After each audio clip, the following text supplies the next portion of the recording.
start streaming. Don't say it now. You missed your chance. Oh, God. Please, Wills, please. Gosh darn. He's gonna say in it. He's gonna say in it. He said it already today. He's gonna. And it took me for a wild ride. A wild ride, huh?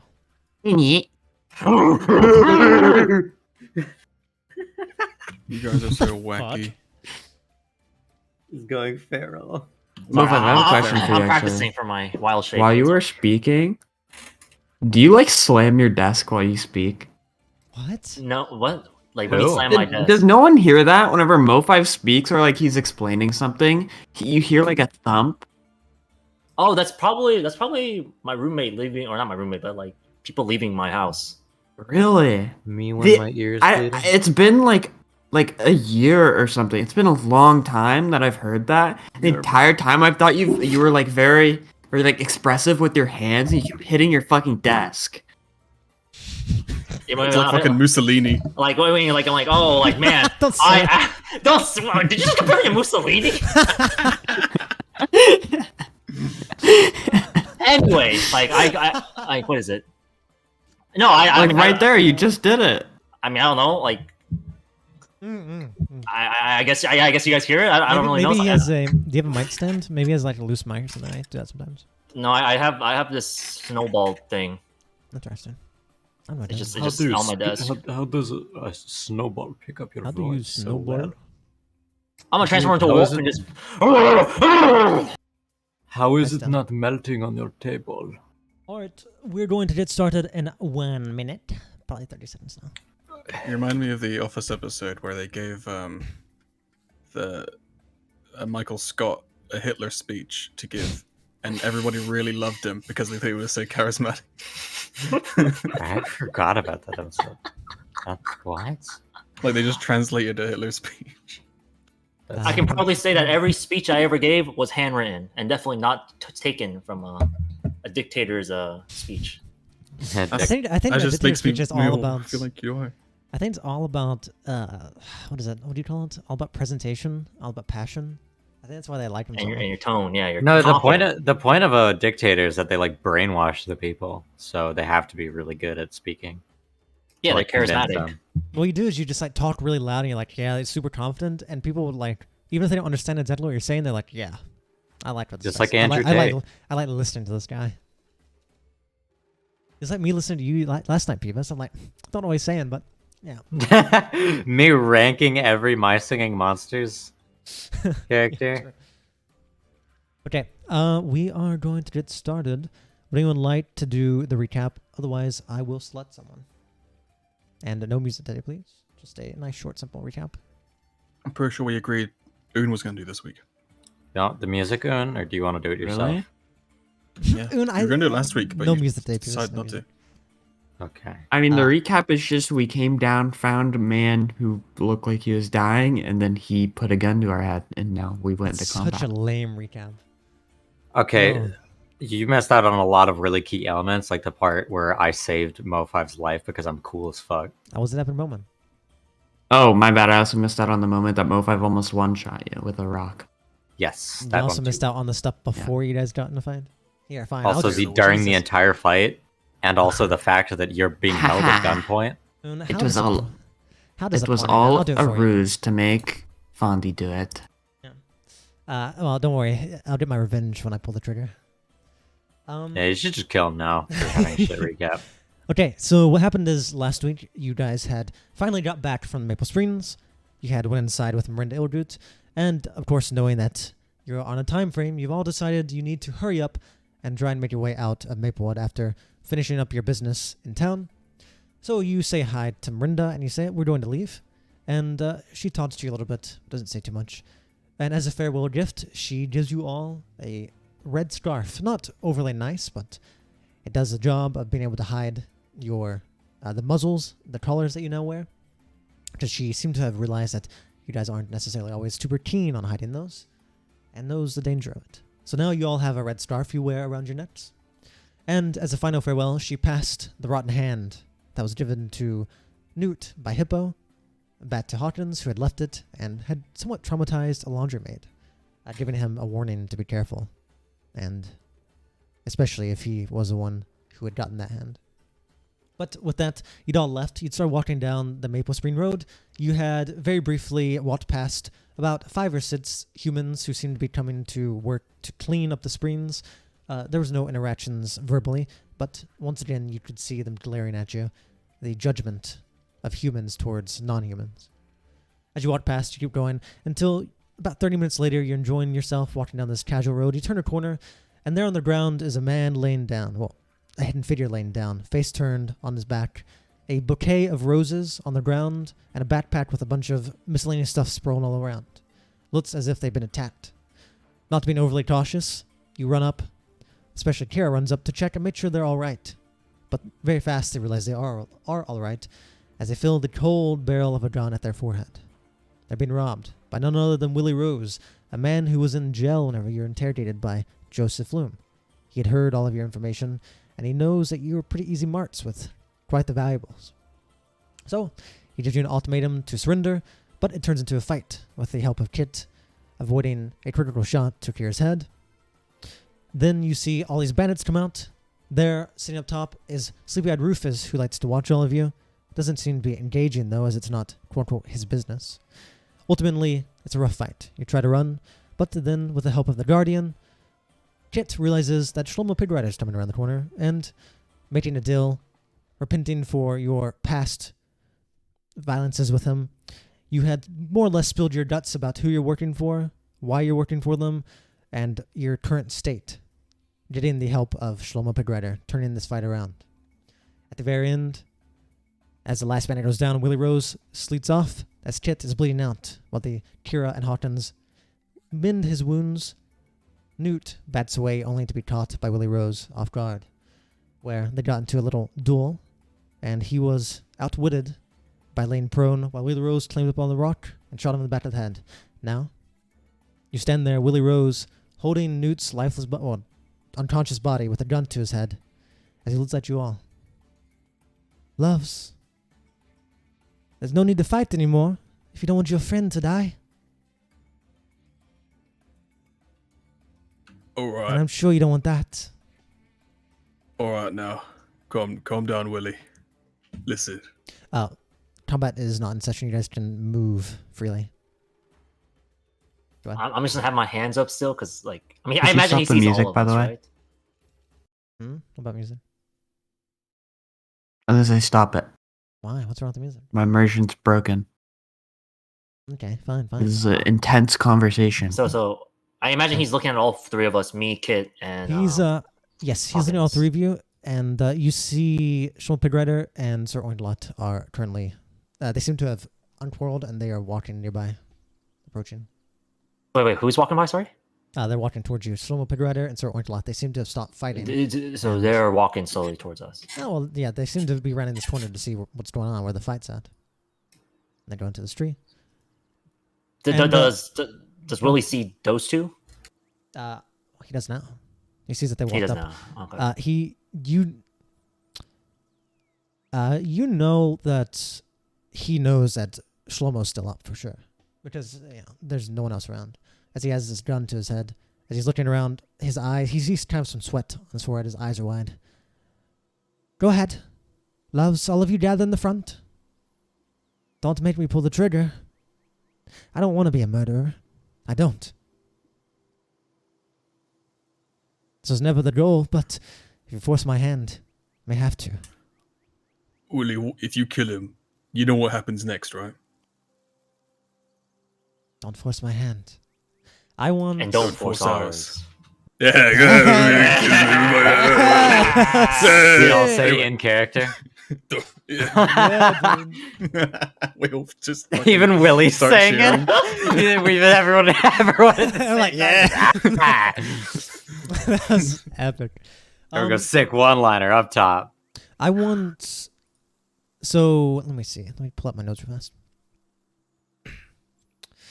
So, you guys have worked together for a month and a half. You guys still, a month and a half is not very long in terms of knowing someone an entire lifetime, especially for some such as the elf who lives forever. However, this month and a half, you guys have trained hand in hand. You've learned new skills. You guys have went through hell and back in the last 2 weeks. And you guys know quite a few things about each other's weaknesses and strengths. In this moment, both Kira and Kit, I would like for you, I'm going to get you guys to work together and make some checks for me. Firstly, down my throat. Firstly, Kit, Kit, you are surprisingly smart. You do lack the wisdom of experience due to your sudden birth and young age. However, unlike many, you have something that a lot wish they had but don't. You have critical thinking. Without experience, sometimes you find it hard to find the correct path in which you need to follow. But you have no issue at all understanding the facts and the situation and the things you can see. However, sometimes it's really hard for you to find a way to overcome things easily. But alone, you began to exist off the dreamlands. You had memories that weren't even your own. And from time to time, you have had to question who you even are. But no longer do you have to do that. You have found people that can cover your weaknesses, people you've traveled with for the month and a half. You can actually shine with what you're good at, because you don't have to worry about the things you're not. Brighter than the distant novas in the sky, your mind races as you look around you. You see the fallen enemies, the exhaustion on Willie Rose's face, the amount of daggers and ammunition used. You see the swords on the ground, blood. You hear the hampered breaths of the people on the ground and the breaths of people who are no longer breathing. I need you to make me a perception check.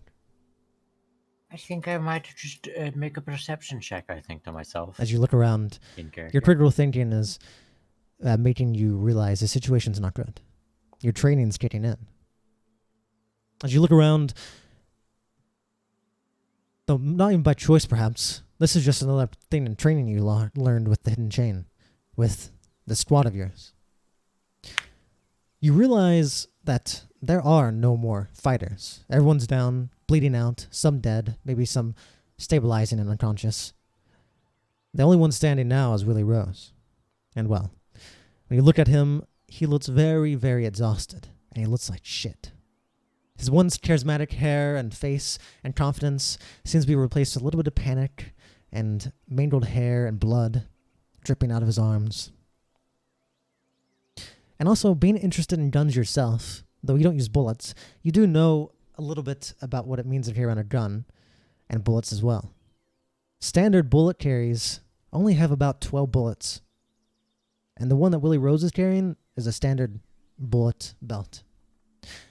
Thinking about how many shots you've heard, you kind of doubt he has many bullets left. And all his men are dead.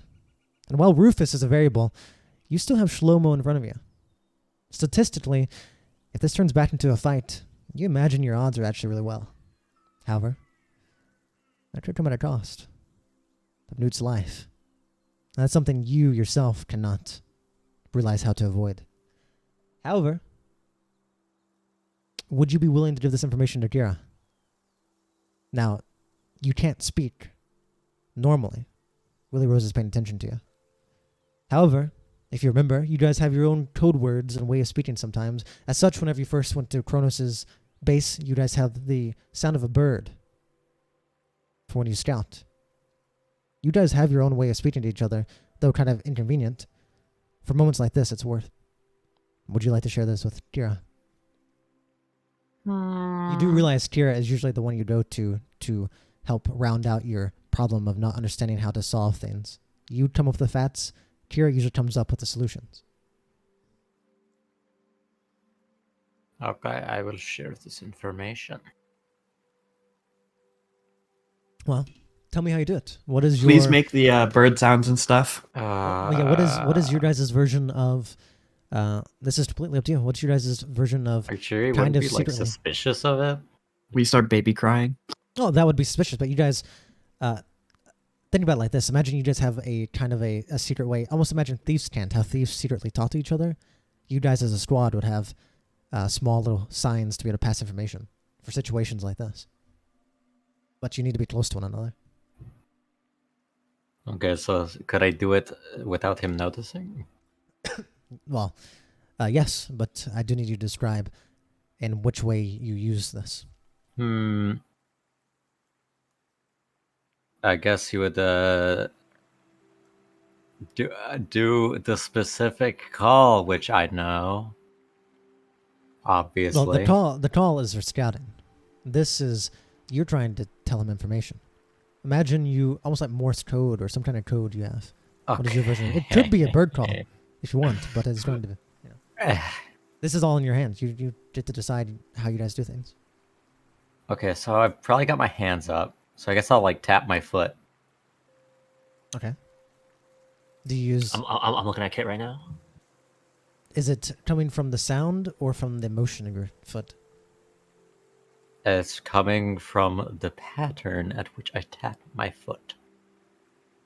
Kira, you hear, and you kind of see, you hear a little scraping on the ground, which draws your eyes as you hear it.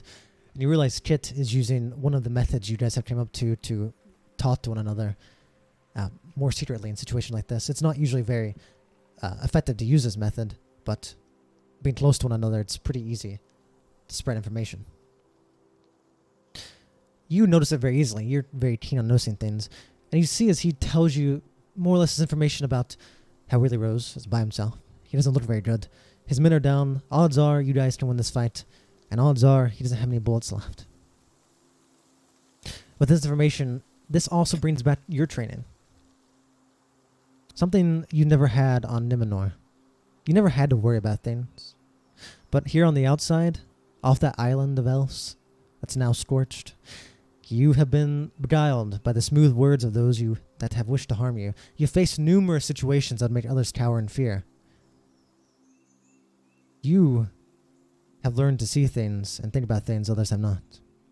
In Numenor, you would have never realized your own strengths, but here in the world, it's so cruel, it would make a devil sigh. You have adapted. You become critical of everything and everyone. You have learned to read the subtle changes in people, the changes in situations. By necessity, you learned. And now you are to conquer another situation, the one in front of you.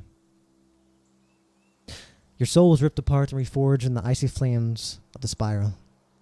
Your eyes learn the secrets of those you look upon now. And you have Willie Rose marked. You know how to read him. I want you to make a check.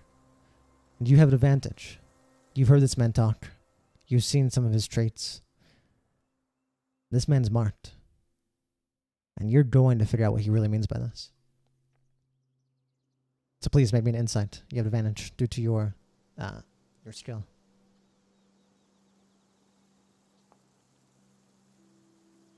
My God. Perfect. You realize this. With the help of Kit and the things he's perceived, you're really starting to understand the gravity of this situation. This is not as bad as it might seem. It is bad, Newt's there, but there's more to it than that. Willie Rose is a human, and you know most people value their lives above all else. All of his men have fought to the death only for the reason their leaders are around. But they fight for their leader. Why would the leader fight to the death? Who's he to impress? No one. You know he's probably less likely to want to die than come to an agreement. You see the twitching of his eye, the gritting of his teeth, as sweat drips off his forehead. This is something most wouldn't get. But you have marked him. You've learned to read the subtle signs of people when they talk, the nervousness of people. This is a sign of him being desperate. You can tell this man wishes to bluff you. And he wants to get you to surrender, as if he has the advantage. But in reality, Kit's right. You guys have the numbers. Shlomo Pigrider's still there. And you see as Willie Rose's eyes glance over to him, he's clearly scared of him. He's tried to get him off the battle, but he couldn't.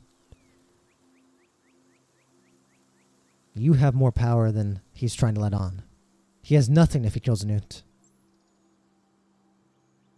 So, you know you have the room to negotiate. This is not one-sided.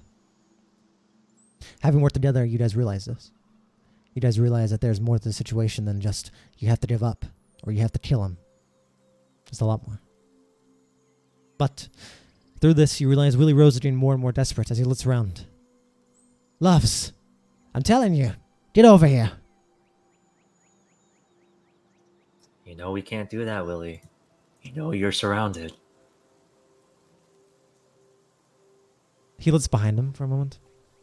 Well, technically, Love, the one who has surrounded me, he looks over to Shlomo, is over here as well. Yeah. But you run. We're going to get you. Especially if you hurt our friend there. But we can make a deal. We can make a deal, Willie. Well, if you want to talk, he kind of waves the gun over to the side. Move it on over. Love, you're so far away. He kind of tries to mock you by putting a hand to his ear. Can't hear. Can I like focus on my blossom badge? Basically, because it's probably vibrating a little bit, right? Because he's got a gun. You Newt. would have, yes, you would have noticed. He's mentioned he wants your blossom badge, or has been mentioned, and as soon as he had mentioned that, you didn't have to focus. As soon as he said, he mentioned that they are here to get your blossom badge and your money, the blossom badge went bonkers. Like it realized, like almost like it was sentient and realized it was in danger. It's like it feels deep vibration.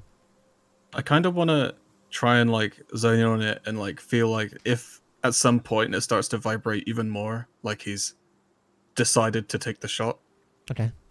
I could like maybe like I don't know if there's a role for that or something to like try and see if I can preemptively see it coming.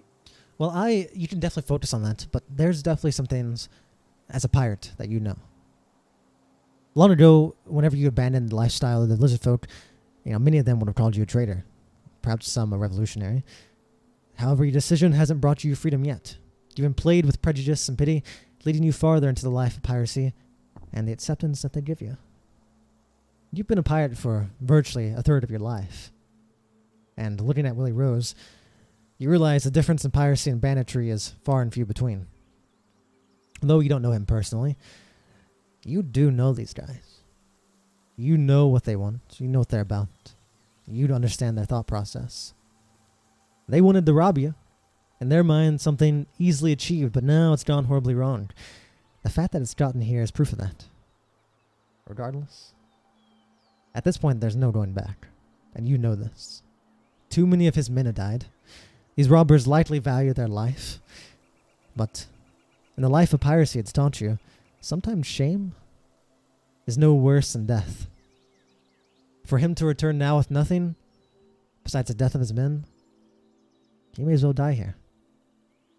You know if you keep pushing the bounds too much, he may just decide that this is the hill he's going to die upon, and he's going to take out anyone he can. The lives of your comrades are technically your responsibility now. Though abrupt and perhaps unwanted, you are the commander, Hawkins. It's your job to take care of your men. Thinking about this badge as you hold it and you feel it vibrating, and you realize that this is a sign of danger. You understand that you must decide which route you take. Do not hesitate if you find yourself conflicted. Hesitation has ruined more good men on the sea than them making a bad choice. And as you sit here, realizing the situation, you remember the ultimate rule of being a pirate. We must fight to run away. Or at least that's what old Gomer Bonnet said to you. You sit here and decide. You hear what Kira's saying, and you feel your badge. But you realize that this man, if you push him too much and don't comply, he may just die here alongside Newt. But as you focus on this badge, it doesn't seem to be getting any worse. But it's still going bonkers. I'll let you know if it gets any worse. Okay, thank you. I'm gonna take a slight step forward. Come on, Willie. No, there doesn't need to be any more bloodshed. Love, that is what I'm saying. Forward. Come over here. I'm trying to negotiate. We can negotiate the life of your friend for some of the goods I want. Come on, Willie. You see, you know we have the upper hand here. Oh, what's Shlomo doing? You see Shlomo's looking at you, and he's looking at Willie. And you're just kind of sitting on sort of line. He looks over. He kind of like leans. He doesn't really whisper, but he kind of like puts his hand up like he's trying to whisper. I think he's gonna kill your friend. If you don't... You think? Well, I think he's gonna kill your friend if you don't, like... work with him or something. He's getting real sweaty. Jeez. Thanks. Love, what are you talking about? Ah, nothing. Oh, I got your bouquet of roses. As you see, Shlomo actually has his bouquet of roses that he had dropped earlier. That's actually very nice of you. Um, but you see Willie is looking around, and he's trying to motion you all. He's looking, bring your friend over here too, love. Talking about Kit, who is still, he's finally got up from being on the ground. I will. It's time to, loves, it's time to talk. You're telling me I don't want bloodshed either. I don't want to be a murderer. I simply came here, loves, to rob you. I'm a bandit, not a killer. Don't force my hand. You know what I want. And I know what you want. As you see this cold barrel, which is not even cold. Normally, Newt's head, this red, he has this red and black, usually kind of moist, sometimes even slimy skin. But you realize where the gun barrel is being pushed, it's been shot so many times, you see steam coming off of his head as if it's searing and making this moistness dry up and evaporate in the air. As the barrel's still hot as it's pushed even deeper into his head. He's already shot Willie, once. I know exactly what you He's want. bleeding out. You know what I want? You want you and your men to live. If you kill our friend Newt, we're not just going to kill you. My man. He We're looks going to over. make sure everybody who works under you is dead. He looks Just over because and we'll be says, pissed. he looks at the painting and looks over. Some of them are already dead, love. There's no going Not back. all of them. Not all of them. If I go back with nothing, though, it's too shameful. What do I you need want something. then, Willie? I want you to drop all your goods. You know you can't do that, Willie. Oh, and you don't value the life of your friend as he pushes the gun even deeper. We value his life enough to not kill you already. That seems counterintuitive. Try and kill me, and I'm gonna kill him. Time is ticking. You realize he's trying to get you guys to give him something, to make an offer. I'm going to give, in 2 minutes, Newt's going to have to make a death save. All Go right, ahead. guys. What are you going to offer? I'll give him to you, and I'll leave peacefully. But I can't go empty-handed. We'll give Loves. you some gold. Is that good enough? I want the badges. You know you can't get all the badges. The badges worth your friend's life. You seem to care about him. How about one badge for our friend's life? And maybe some gold too for feeling generous. He kind of like, even though he's still sweating and he obviously the situation's obviously bad for him. He kind of looks up. He's like, not good enough. You see his finger gets closer to the trigger. Woo! I look towards Hawkins really quickly to see if whatever Hawkins might be doing. Willie, I know what you're trying to do. I've lived through this enough. You're not going to try and snaggle any more out of us. That's our deal.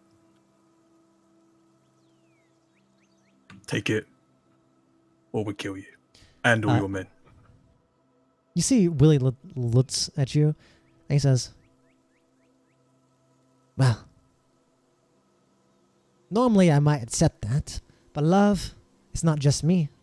As you see as he looks over towards Rufus, who is up on the rock watching you guys. And he seems to look at him, and Kira, you can definitely tell, and even Hawkins, you can tell, that he's trying to get affirmation from Rufus. Because Rufus has yet to do anything. But he sees Rufus just kind of looks. Hey, straight don't at Willis. look at him. Look at us. Rufus isn't a part of this. He said it himself. As I walk another step closer. If Rufus decides to join in, I'm all ears. How about this? As he points a gun. Oh, Rufus there won't let me die. Love, so how about you sweeten the deal? If you really don't value your friend's life, well, how am I to trust that you won't just kill me if I let him go? I might as well take him with me. I want to live, but if I go back now, At least half my men are dead. Well, What do you think they're going to do to me? since we both agree that Rufus is a third party, how about we have him be the mediator in this little deal? Make a persuasion check. Do I still have disadvantage on that because I'm fatigued? If someone wants to help you, I'll give you. You would have disadvantage, but I'd let you do it normally if someone helps you try. I feel like I've been trying to help out this. Yeah, okay, if anything, I'll quickly just chime in and just be like, and just say, yeah, why don't you ask the big man himself if he, or not? Excuse me. Yeah, why don't we have a third party be the mediator? That's a good idea, Hawkins. So he pushes as he points the gun over to Kit. Bring your friend over here, then. Says, Wait. ask the big man. He's gonna ask God. What check is this? Persuasion? Persuasion. With the help of Kira, and he's demanded Kit come over, and Kit has came closer, so you can tell he's kind of listening. And he kind of looks around. He looks at Rufus. You can tell that this really isn't his choice, and really he wants Rufus to get involved, because having Rufus here, you can tell that's why he looked at him in the first place, because he knows if Rufus gets on his side, this is going to change a lot for him. And you see, he looks up to Rufus, and he doesn't really say anything, and you realize Rufus is looking at you now.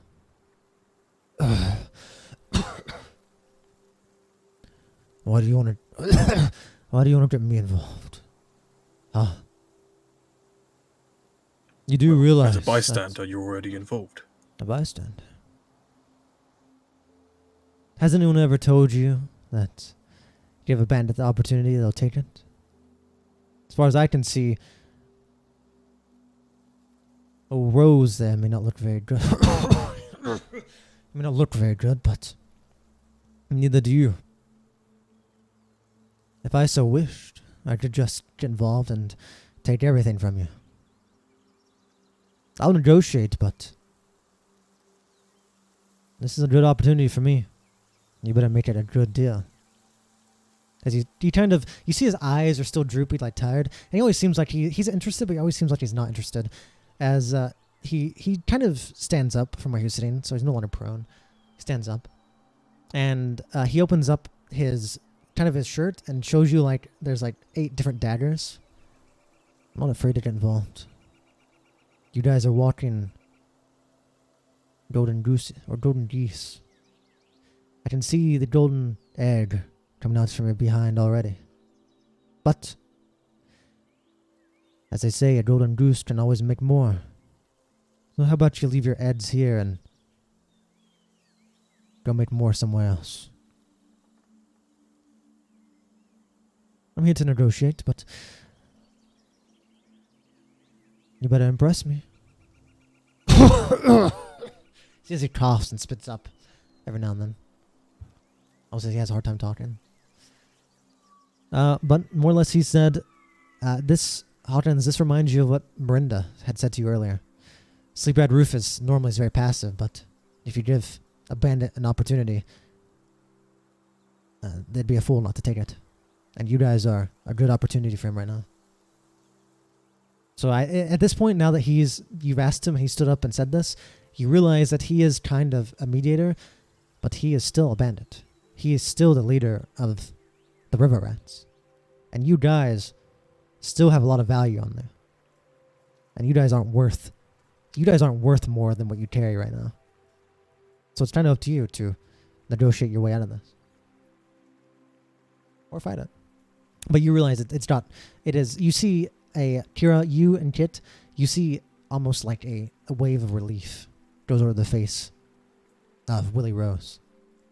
Not that he still looks like shit, but you realizing that Rufus is maybe not directly on his side, but that Rufus is siding with him and is doing what a bandit should do. That he has given much more confidence. You see a bit of his cocky demeanor coming back a little bit. But I assume you guys understand what this means. If not, I can explain it more. I think I get it. Rufus, we've agreed to do business with you. And despite what the commoners would say, there is definitely an honor among thieves. Sure, you can kill this golden goose, as you say it right now. Or you can let us free range. Come back, make you some more. I would never No. kill a golden Right, goose, but I rob from one. Well, this golden goose will never come back to you again. We're giving you a chance for some long-term money. We don't plan on dying anytime soon. But if we have such an ugly situation with you, that fucking Port Crevice gang's looking pretty good. Especially if someone who I want to work with goes behind my back and betrays me like this. I'm feeling wronged. You look like a pirate, don't you? Yeah. Rufus looks at you. Tilts his head a little bit. For a pirate. You sure are a fool. Since when would you as a pirate ever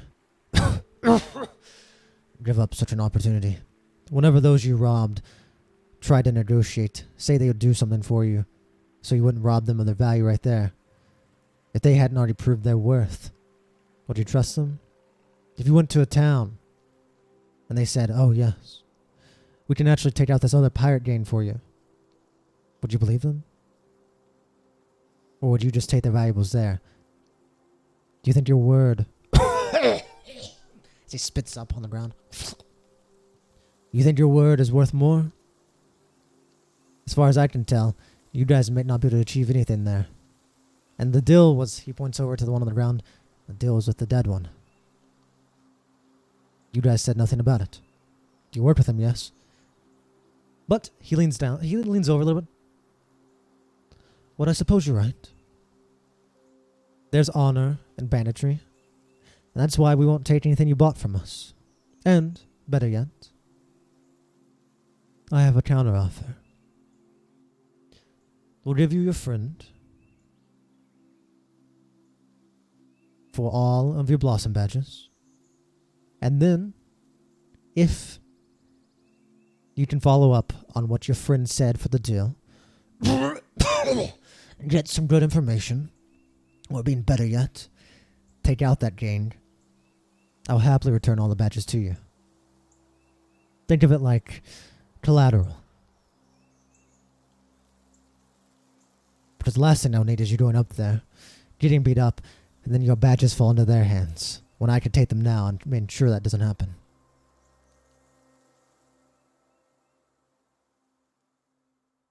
That's my offer. And what reason do we have to believe you?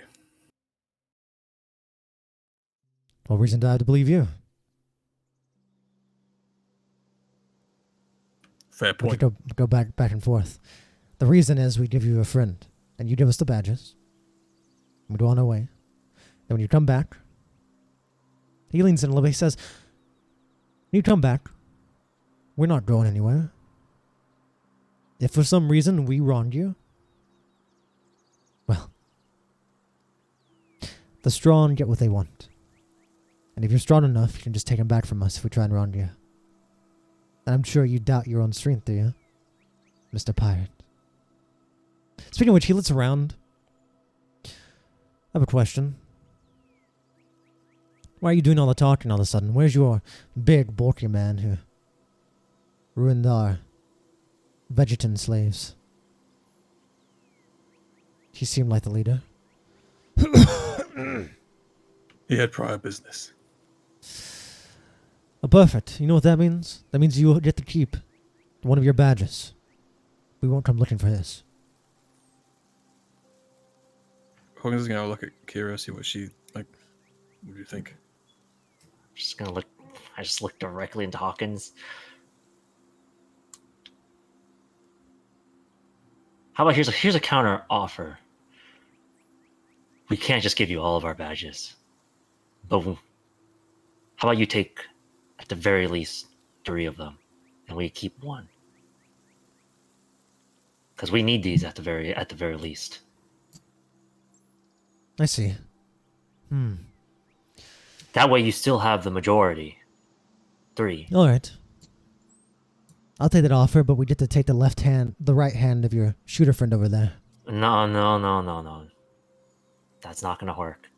You know we're not going to take that deal. Exactly. As he looks around, and he says, he looks around as he kind of, you see, he pulls down his mask that he's been carved into. You see kind of a smile on his face. Let me ask you this, little miss. Seems you're rather perceptive, but I am too. I like to watch. I like to read people. I like to see. I bet you think you have an advantage because of your odds over behind you. Just that one behind you. The one that seems to have terrified old Rose. But I heard what happened.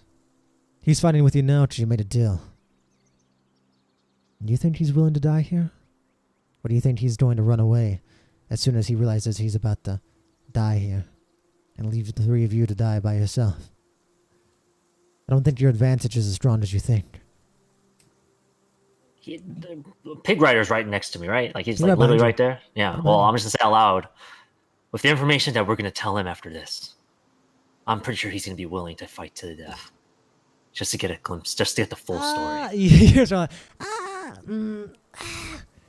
well, fighting. He kind of leans up. He's like trying to spin around with this rose. Well, if we fight to the death, I won't get the information. So I mean, I think the man up there has a little bit of a point. We're trying to make a point here, Pig Rider. Oh, shit. Well, the point is, I mean, yeah, the information's good, but I mean, is this worth dying? It's not worth dying. It's just You're not actually gonna die. Just look intimidating. And you see suddenly he raises up the roses. Onda! And you see Rufus looks back. He says, my point remains. I think my point remains, Rufus.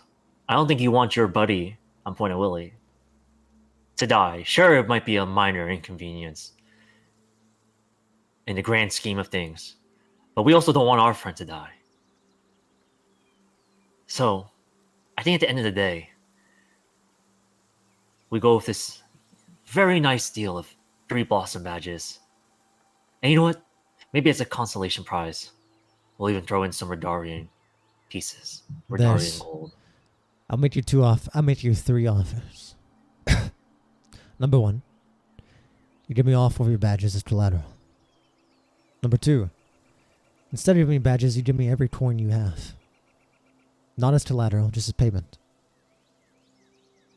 Number 4, or number 3, I cut my losses, and you all die. Willie Rose won't die. As he looks at you, and he kind of sneers. You'll all die before he goes down. And I need you to make a wisdom saving throw, as he's going to try and intimidate you. Where's intimidation at? Oh, Jesus, that's good. Hold on, let me do I'll do it anyway.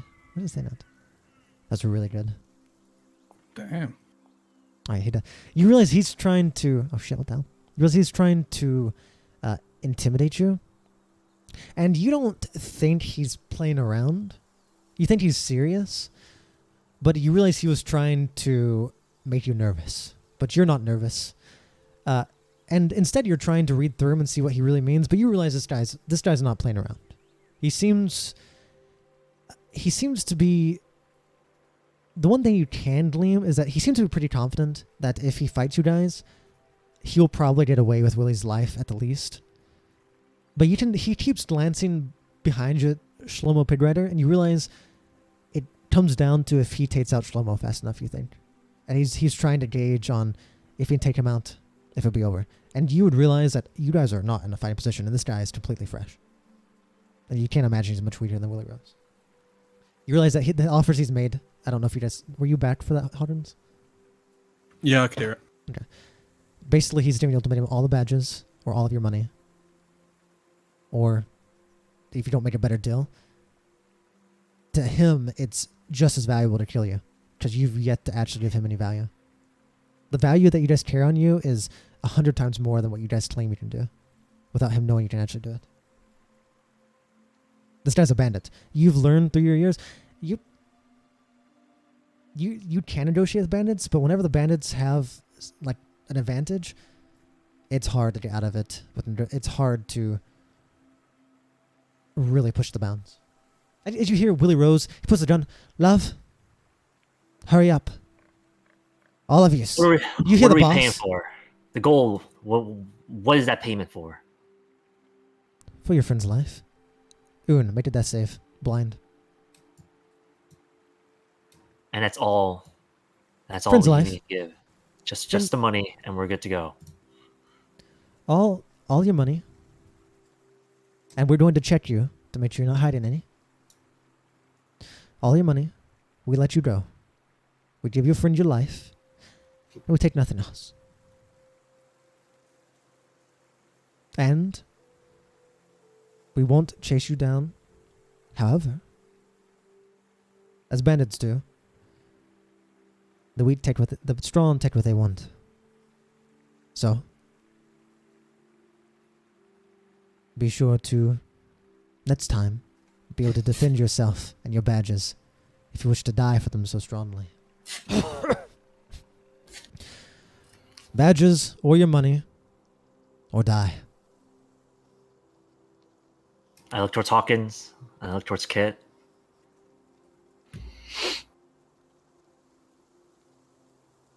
I just have my I have two fingers up. I will send a message to Kira. Wait, which one was the second one? Why you just saying about this? I'm gonna use the restroom fast. Or Basically, he's second one's asking giving for money. Yeah, you can tell him. I'll be right back. Yeah, second one is giving all our money. First option is giving him our blossom badges as collateral. Second one is giving him all of our money. I'm partial to Okay. number two. Number one. I Yeah. mean. No, Berries you with wanna the give all blossom your badges. Blossom badges. Give him the berries with the blossom badges, and then they will explode, and it will be really epic. Okay, Kit. So you're also down for the blossom badges? Yeah, I will message to you that you should. I will say the berries, the berries. I just nod. Okay. If we're going with the badges, we'll give him our badges. A little slight trickery, perhaps. After I spit on it. No. Here.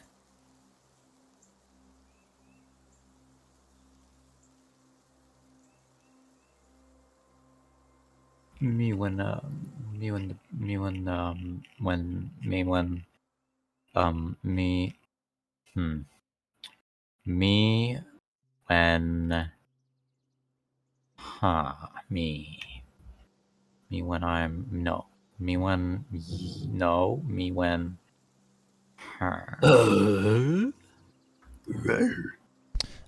back. Okay, so I will give you guys time to think about it, but remember, those are the options he's giving you. It's D&D. There's a million different ways to do it. It's just up to you guys to figure out what you want to do. But I'll give you guys a second to think about it, to figure out your thoughts, if you have any. So we've been through so much that we know like signals and grunts and all that stuff that can express what we want. You, yes, but in this situation, you only have to do an insight. You would realize Willie Rose, Willie Rose is in a position where he couldn't really, pay much attention, but it's kind of changed now. You also have Sleepyhead Rufus, who seems to, you don't know exactly, but he seems to be almost potentially a match for you in being able to like see things and understand things and his insight. He may not understand what you're saying, but you feel like without a distraction, it's going to be very hard for you to communicate.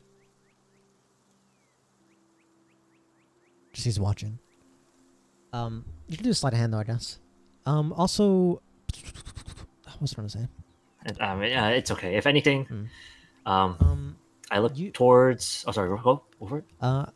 Yeah, as I said, just remember that's their ultimatum. Or at least, now you guys can maybe try and get something else out of it, but they don't seem to want to take less than at least something of everything.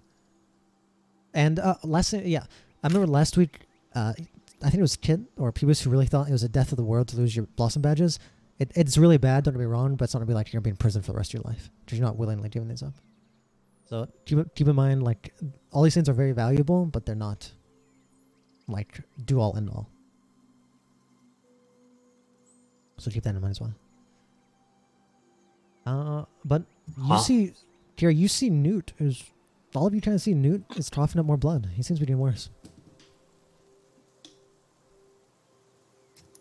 All right. You promise that you're not chasing after us, correct? If we go with one of your deals. As he spits up on the ground. Today we won't. And we won't probably intentionally, but your friend over there could tell you. Being a bandit is all about opportunities. So there's no hard feelings. He says today, he leans in and says, the deal is for today, yes, you're right. There's no hard feelings. If you guys still achieve your goal of infiltrating the Black Steel Order, and you destroy them with your information, this won't affect that either. I'll pay you that and more, depending on what you bring back. As he kind of smiles, and we see Willie Rose actually in the corner. He says, "Just business, love. That's all. Just business." Well, I think it's best if Hawkins says it for us. All right, we'll give you our fucking badges.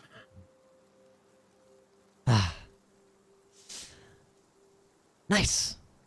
As you see, Rufus, he kind of looks at Willie, but then instead Rufus starts walking down because realize, Willie is holding the only collateral. Very good choice. As he kind of comes over to you, Hawkins, he jumps off the rock, lands, his feet going a little bit deeper into this muddy area. He looks at you, he puts out his hand for yours. Hawkins opens his coat, rips it off the inside, puts it in his hand. Thank you. I'm, kind of smiles a little bit. Being a pirate and a bandit aren't too different, I'm sure. Sure you understand. Sure you understand how unpleasant it is as well. But all's fair in criminality. As he turns over to you, Kara. We'll be sure to get these back as I drop it into his hands. Give me good business, and sure. Oh, Kira, can you have a look at him violently? Yeah, I'm gonna look at him like. You see, can I go heal my friend? As you say that, Rufus walks past the kid, and Willie Rose, love, not yet. We'll let you do it once we start leaving. We have our own men to take care of. But you see, as now that you guys are doing this, he actually puts a bandage. Well, he has like some cloth. He kind of pushes and stops the bleeding of Newt. So you think it's probably going to. He's not in any critical danger, unless he gets shot in the head. But you know he looks worse than he was before. If you think if he gets shot in the head, it's really bad. But ideally that won't happen. Kit. Sleepyhead Rufus looks down at you. You have blood all over you. Blood's dripping off of your arms and hands. And you have this huge gash on the back of your head. As he crouches down a little bit to look at you. Badge. Weren't we only giving him 3? Or are you giving him all? Why are you hesitating? I will hand it to him. Perfect. Who else back over here? He goes up to Newt. You see him kind of rip off this of Newt. You see, actually, he seems to look through Newt's stuff a little bit more. Are they both paying attention to Newt right now? Well, Willie Rose has his gun to his head, looking down at him, and he's looking at what Rufus is doing, and Rufus seems to be going through his stuff. He gets the badge, and he's still looking for something, it seems. I thought the badge was the only thing you're looking for, Rufus. As you see, he kind of turns and smiles. As he sees, he finds his little box, and you recognize it. It's little box of bullets. As he throws it to Willie Rose. Well, sorry to say, but Rose right there, if you would have paid more attention, he only has 1 shot left. It's insurance you don't come after us. As you now see, Willie Rose catches his box of bullets and now has more ammunition. Would you be no load good it? friend. Won't be. As far as you know, you remember that he didn't have any bullets left, and this is verification to what you had figured out earlier with your perception and your critical thinking. You realize that he had one bullet left, but it's probably in the chamber because he has 2 shots. So that was his last bullet, but now he has more ammunition. Un, you're going to lose 10 bullets. Lamar. Change it. Wait, only 10? Are they stupid? No, they're just doing. They have honor. Okay, yes. take all of them. Yeah, do you want to take? They have honor. Yeah, good point. They're Good just point, ensuring Newt. Hey, I'm dead. They couldn't hear me say that. Huh? Yeah, yeah, but why can't you complain? That's a proof of honor, yes. You guys would also know that Newt has more bullets. That they were just taking that for insurance of Willie Rose. As he takes it, he grabs his badge, and you see in his hand he has all these golden badges with this little white crystal in the middle. Some of them have blood on them, some of them don't. And these are the most common kind of blossom badge, but they're still extremely valuable. As he puts them in his pouch, and he moves around, and you see he looks to Willie. Rose. Let her heal them. But don't move your hand from his head. I need to check on our men. Unless he looks over to you, Kira. Unless the little miss wishes to help me. He thinks faster, but I doubt it. As I'm looking to just save my friend. He just doesn't pay much attention to it. But he's going to check on his people. And you see Willie Rose kind of, when you get close to him, he leans and says, "Pleasure doing business, love. It would have been much easier if it started this way." As he still has the gun to the back of Newt's head, or just about there, but he's letting you check on him. I guess I'll perform a medicine check on Yes. Newt to Do a stabilize him. medicine check. Go on. Whenever you look at Newt, you realize he is not looking good. You very quickly realize that Newt took some serious damage to the back of his head. He was bleeding out. Odds are he would have died, and any other kind of wound probably would have finished his life. He would have died if not for this still. As you check on him, you barely have any bandages left. You're literally scrapping at the rest of your supplies. You start wrapping his head, and you start patching up these bullet wounds, and you start plugging with whatever you can find, some leaves and things to stop his bleeding. As he has a lot of arrows and bullets in him. You wrap up his head, and you do a pretty decent job with what you have, as Newt is now stabilized. You are at 0 HP, but you're no longer unconscious. Well, you are unconscious, but you are no longer dead. I'm not critical. Nope. You are Oi, stabilized. Rufus. Oi, Willie. Just so you know, that deal we had was with Rufus, not you. So, here's hoping we meet again real soon, eh? You'll regret it if you Give him don't a kill nice me toothy now. grin. He kind of smiles back. Love, you'll regret it now if you don't kill me in this moment. You won't have another chance.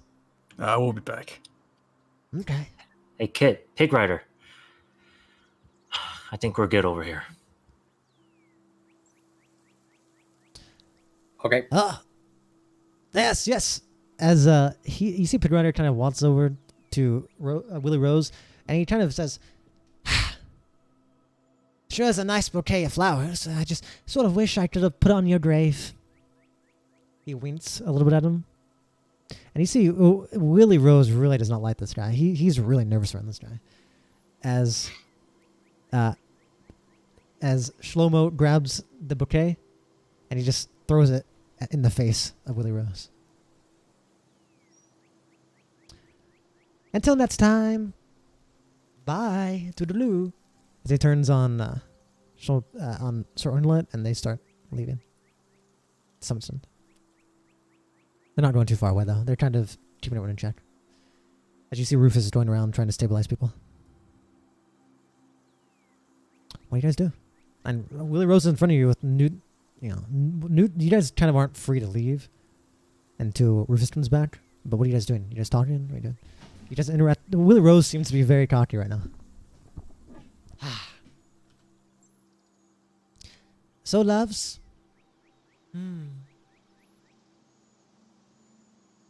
Lovely day, huh? Yeah. Go fuck yourself. Ooh, probably will later. At celebration. But with a nice woman, I'm sure.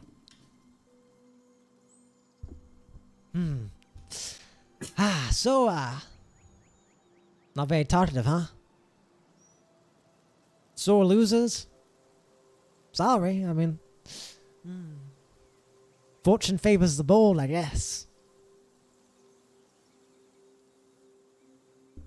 After some time... The jackal. You go to the jackal, you see the jackal's kind of hiding, not doing too much. And after some time, do you guys wish to do anything here? The jackal kind of licks your hand as well, and you come up. If you guys don't wish to do anything, time slowly goes by, probably about 2-3 minutes. And the entire time, Willie Rose is making sly remarks and trying to get a response at you and really taunting you guys as his barrel's at the back of Newt's head.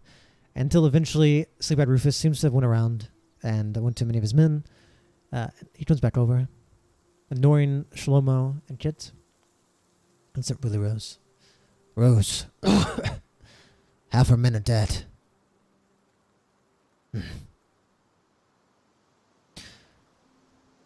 It's your responsibility. You're the one who got them killed. You thought this would be an easy mark, but obviously not. You didn't even get everything from them, only these badges. You better be prepared to do talking to the men. And their families. You see, Willie Rose gets a little bit... his tone of mocking stuff, it kind of drains, and you can tell that he's... though this was kind of a victory for them, this was as much of a loss to them as it was to you in some ways. You can tell.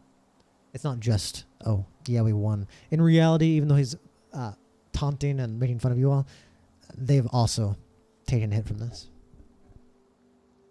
As he's like, fine. Yes, sir, boss. As Rufus looks at the two of you. Good luck. If next time you come out, and if next time we meet, it's not with good words and with violence, well, I guess my honor as a bandit, he looks at you, Hawkins, will bring me to tell you that there will be no punches held. You come trying to kill us, you best be ready to die. But if you keep a good relation,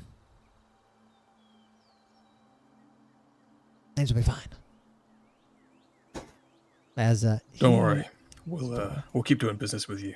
But of course, as you say, whatever happens between me and Willie is between us.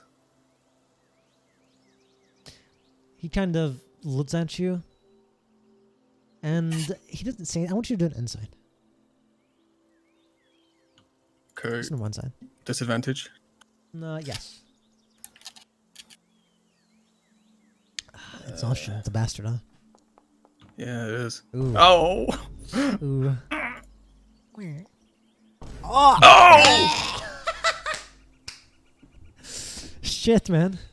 It's fucking epic. And Newt says lol in real life. See, when I hear that noise, I think that he failed like twice, but no, he didn't. He succeeded twice. That's He really got cringe crazy here. twice. So That's pretty epic, actually. So you realize you realize that he didn't really say much, but you have the sneaking suspicion that Rufus actually cares about Willie Rose. Not that it's necessarily his business, but it seems to you like Rufus seems to be very much an outcast and very weird and strange, greasy. Probably many people don't like him, but you can tell that he probably values Willie's life a lot more than anyone else. So you have a sneaking suspicion, though he doesn't say anything, from the kind of look he gave you, you kind of have the sneaking suspicion that if you come after Willie, if you beat him up, that's one thing, but if you kill him, he's not going to allow it. And if for some reason it does work, you're going to have him coming after you. But he begins to walk away. Okay. And Willie says, "Toodaloo, loves. Pleasure doing business. Hopefully we can again in the future. I love all your money." Oh, As he kind we'll of see each other real soon. As he kind of pops off, he like does a little jump and jumps at the 7 feet down behind this rock. Kind of lose sight of him, and you can tell that they're leaving. As some of the bodies, they're still be around. You guys can do what you want, but they're kind of around gathering the bodies, though they have left your direct vicinity. Hawkins. Yeah. Take I'm it gonna from- throw it. Throw what? I take out a little bottle that has 3 berries in it. Oh. Do I do it, Hawkins? Will it kill them? Because if they got time to retaliate, we're dead. Or at least Newt. Will it kill them? It'll probably kill Willie. You can do it. You can do a nature Willie's check. not who I'm worried about. Let me do a nature check really quickly. If you're trying to figure out, I'm assuming what the effects of. Well, it says what the effects are of the berries themselves. Well, you kind of know the effect, but you don't tend to know the stats of it. So Yeah. it says on there, it basically poison pops are very poisonous, but they're not like something an assassin would use for like a lethal attack. Poison pops are something that you poison someone with, and it doesn't do, if you're active, like let's say you're moving around a lot, it can do a lot of damage, like per turn, or if you're, not chilling out. But if you relax, it's very little damage, but it lasts like upwards of a week, depending on how many. One of them lasts upwards of a week, and it can like increase depending on how many berries you use. Can And I it try be, and... It can be spread as by. well? Yeah, go ahead. Feel I free. got good nature. Can be spread by. Let's see what he gets here. Oh yeah. Oh, disadvantage though. if I you- got the... Yeah. Okay, well, still line. And then you realize, looking at these, and you're thinking about the effectiveness, you realize that in this situation, if it turns into a fight, if the poison lands, because it can be either inhaled or it can be from when it implodes and the liquid gets on someone. If this turns back into a fight, and they fail their saves against this, they're going to be poisoned. And when people are poisoned, they're more sluggish. Technically, poison means they have disadvantage on all saving throws, attacks, and ability checks. And they'll probably do just a little bit of damage a turn. Now, against Willie Rose, that might take him out, because he's already looking like shit if you guys get into a full-on fight. However, Rufus, it would give him disadvantage, but you have to do both of them at the same time. And, well, I mean, 2 of your men are like 1 HP or unconscious. I'm just looking at Hawkins. They could die in one shot. Willie Rose could potentially do more damage than you guys and take out 2 of your men and fully kill them before he goes down. And that's only if you use the berries. I mean, if you do your fire plant or something, it'd be different, but just the berries, this is not the poison for like... This is not just like, do it and they're dead. Kira, if you want to do it, I've got your back, but I'm not confident. I just nod as I look at the jar, as I look at the flask, and I put it away. Come on. Let's get out of here. I'm just gonna whistle really loudly while looking at Jackal. Look him straight in the eyes. Okay, you see as the jackal that was like you're kind of playing with, looking at your hands, looking around, kind of straddles past you and runs over to where Kira is. We're good to go, Hawkins? Yeah, let's fuck off. Alright. Is Shlomo waiting for us? He's not over here. He kind of, as he's watching them to make sure they're not doing anything, but after some time you guys talked, they seem to just gather the bodies, and they're slowly, they kind of put the dead bodies over to a corner. You see they take off like their main valuables, like their swords and things, and their daggers, and then they get the unconscious people, and like each of them are trying to like carry like 2 unconscious people, so they're kind of moving slow, but they're kind of, these 2 are leaving. And Shlomo, after he sees they're moving, comes back over and he's like, well, that was rough. Oh, here. As he's doing a cast Cure Wounds on good old Newt. Bring it back up. You take this much healing, Newt, and you're no longer unconscious.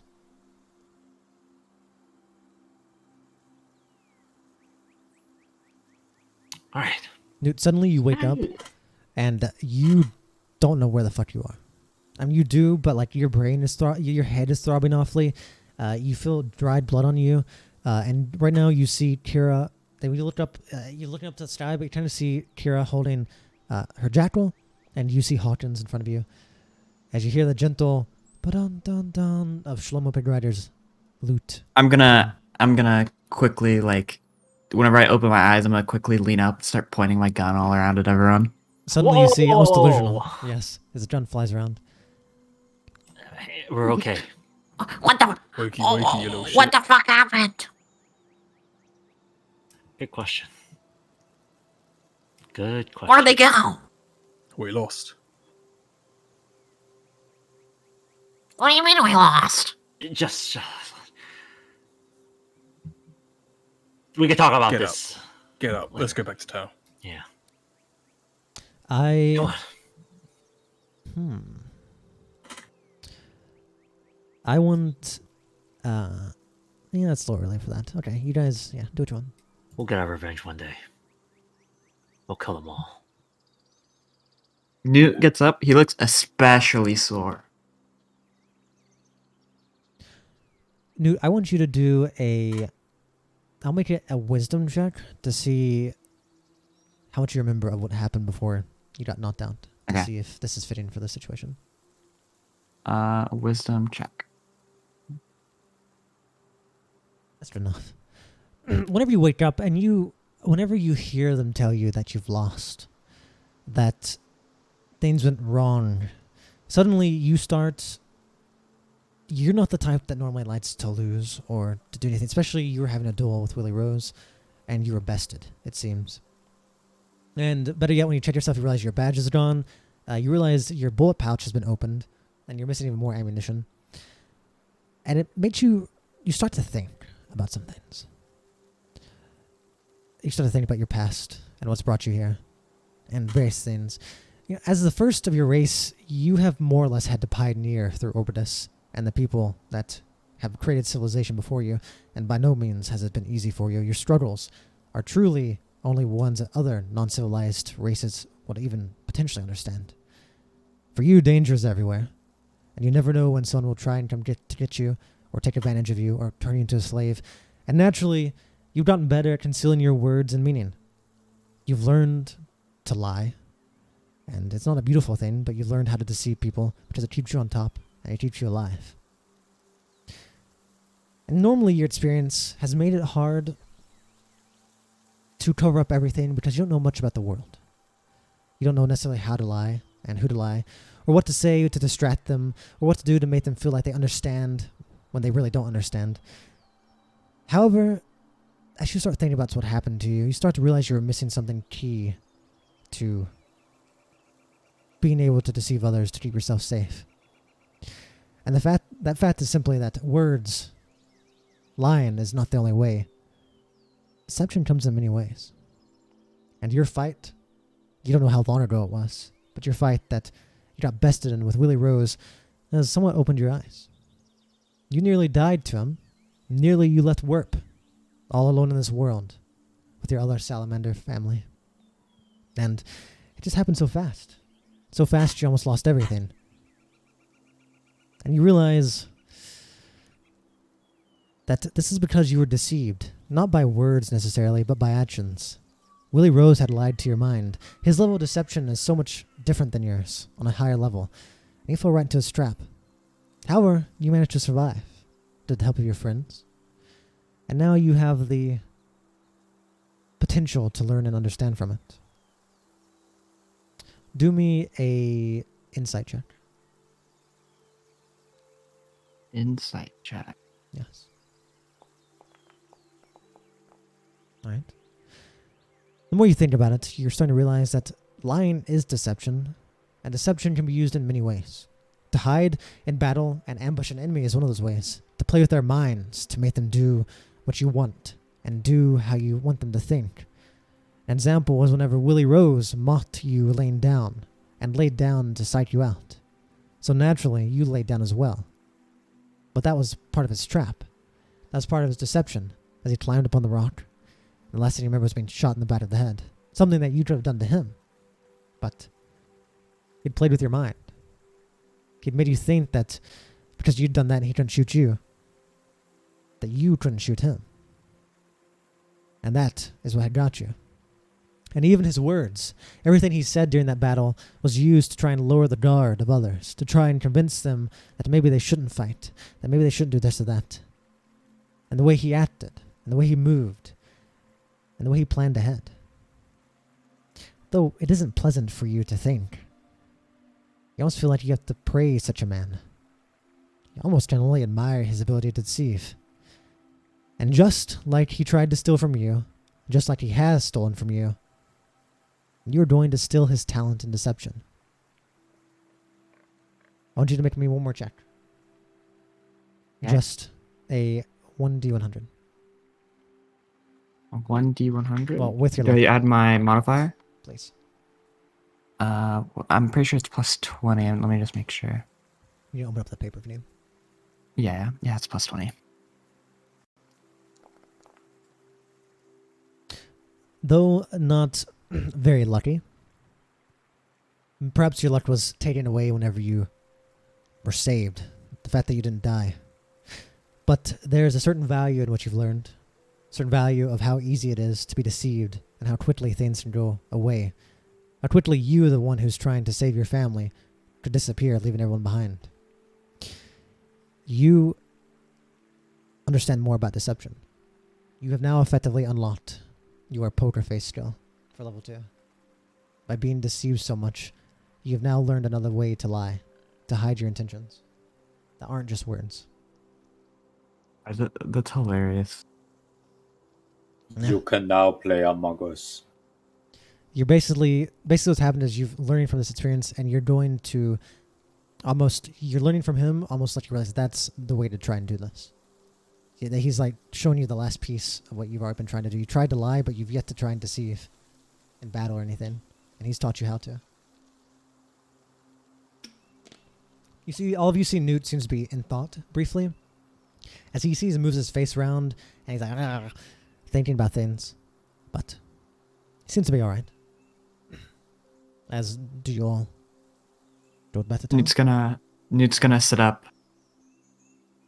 Guys, I think we should, catch a breather. Yeah. You guys can stay here and rest if you want. If you want, though. Do you guys want a short rest? I think it's best we just get to town instead of short resting out here. You do know 30 minutes behind you is back at the inn if you do want to go back there to rest. But yes, there's definitely a danger in potentially resting here. Or maybe not. How far away is the town? 30 minutes to town, 30 minutes to the inn. Either way. You're literally just about halfway to the place. If I'm being honest, guys, I really want to get drunk. Let's get to the town. And pretend this day never happened. I say we go Then we back can- to the inn.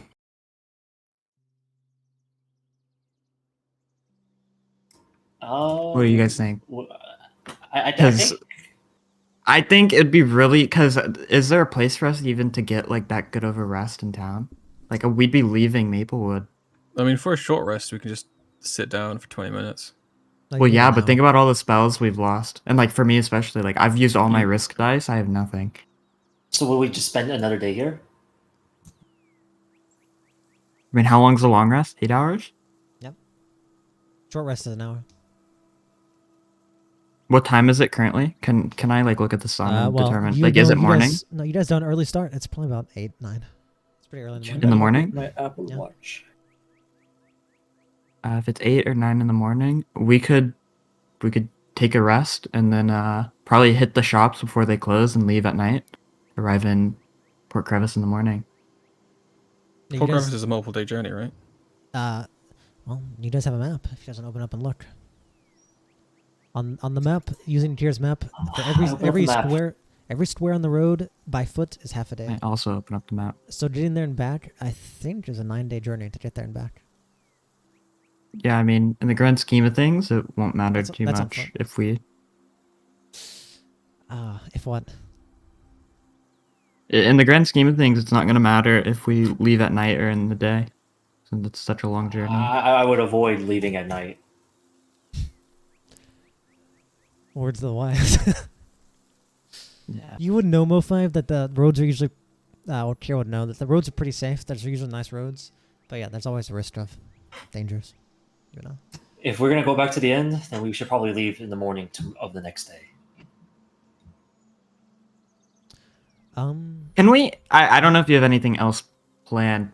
Or I guess we could take our time to look at the Maple Springs, and unless we don't want to, unless we want to get going, could we time skip, like, Oh. our resting and stuff, Well, so if you we guys- can if you guys are continue taking- going? If you guys are taking a rest, if you guys are just going straight up to take a rest, I mean, you guys aren't gonna do anything else. Yeah, you just take a rest. I'm not gonna be like, oh yeah, you go wherever and you take a rest. Depending where you go, but I mean, I know you guys have a bunch of things you want to do in town as well. I thought you had the idea of talking to Loud Raid about the crocodile, the priest, maybe Marcy Shelu. I don't know if you want to go back to the market. Was there an inn back at? There's an inn in town. Joseph Flume just said you might want to enjoy that. It's been pretty full recently. Might just been better to go to the Springside Inn, which you guys want to. But there is an inn there. Probably rest, maybe.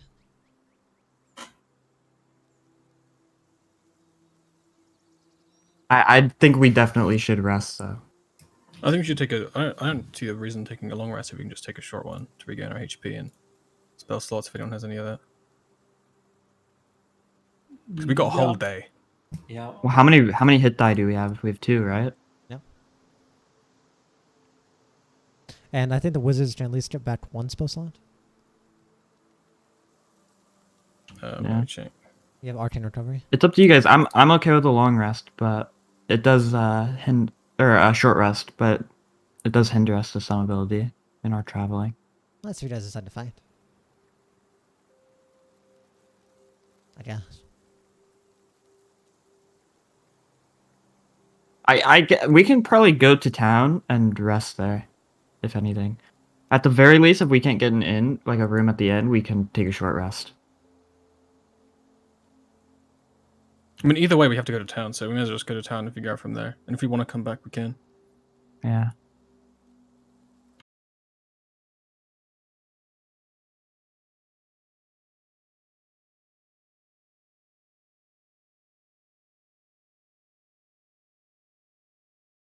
Hear a voice that you never heard before. And it sounds almost not alive. As you hear, days left until expiration 11. As you hear a voice come from all of your callers. Sick. Did this thing just? Did everyone else just hear that? What did that just do? What does that mean? Did I insight check that? Sure. Can I also insight check that too? Sure, I'll give you. You can do whatever you want. I'm more so trying to figure out what expiration means. You should roll disadvantage of the Hawkins. Kevin. Okay. Newt and Jerry, you guys are caught pretty off guard. You know what that means, but you kind of have a sneaking suspicion it might not be anything good. I forgot. And yep, so you two are kind of like, that probably isn't good. We don't know necessarily what it means.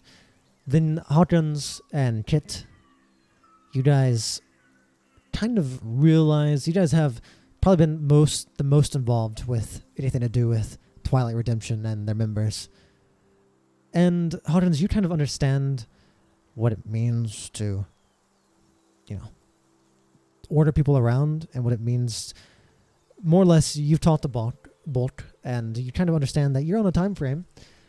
And Peebus or Kit, you kind of understand the same thing. You guys are on a time frame, and by no means does Chronos the Shamed seem like a good person.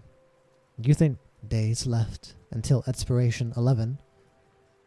Whenever you think about that, you realize 11 days from now is the day you're supposed to be back with the tailor.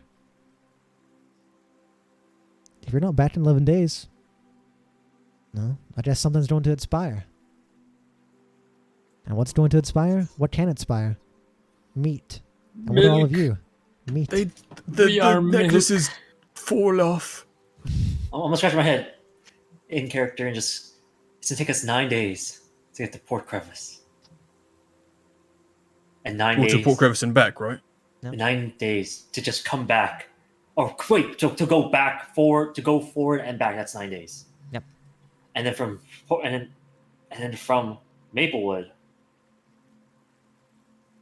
back to wherever it is we need to go up in that ungodly, forsaken, hidden base they call headquarters. We need to get there within 2 days. And you know, going How long did it take us the first try? well, you know, it's 4 days, just about. Just a day. Every square that's off a road is a day.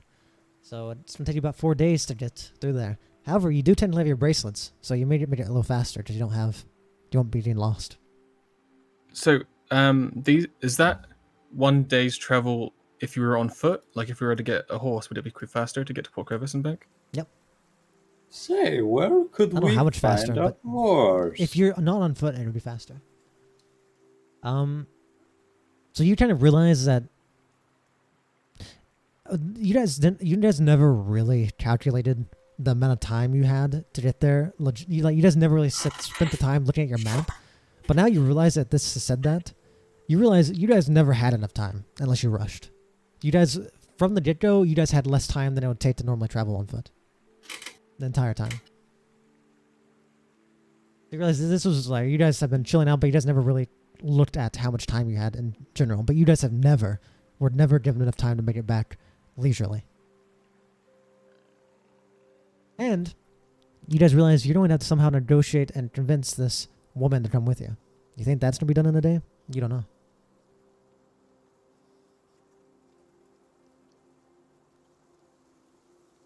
Alright. Looks like we're leaving today. And we're going to go to town. We're going to get ourselves a horse. And we're going to go as fast as we can. I think that's probably for the best, because I can only imagine there's one thing that's going to die here. If these collars tap expire. Yeah. As Shlomo kind of looks at you all, I never really noticed you wearing those. You guys had sleeves. Yep. I just look at. I gave you a quick flash earlier.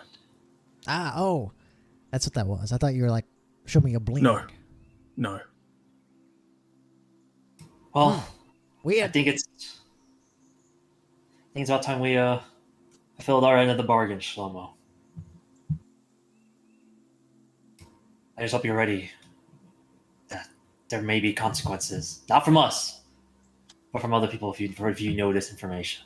Well, you've already mentioned you got something to do with Chronos ashamed. Yeah.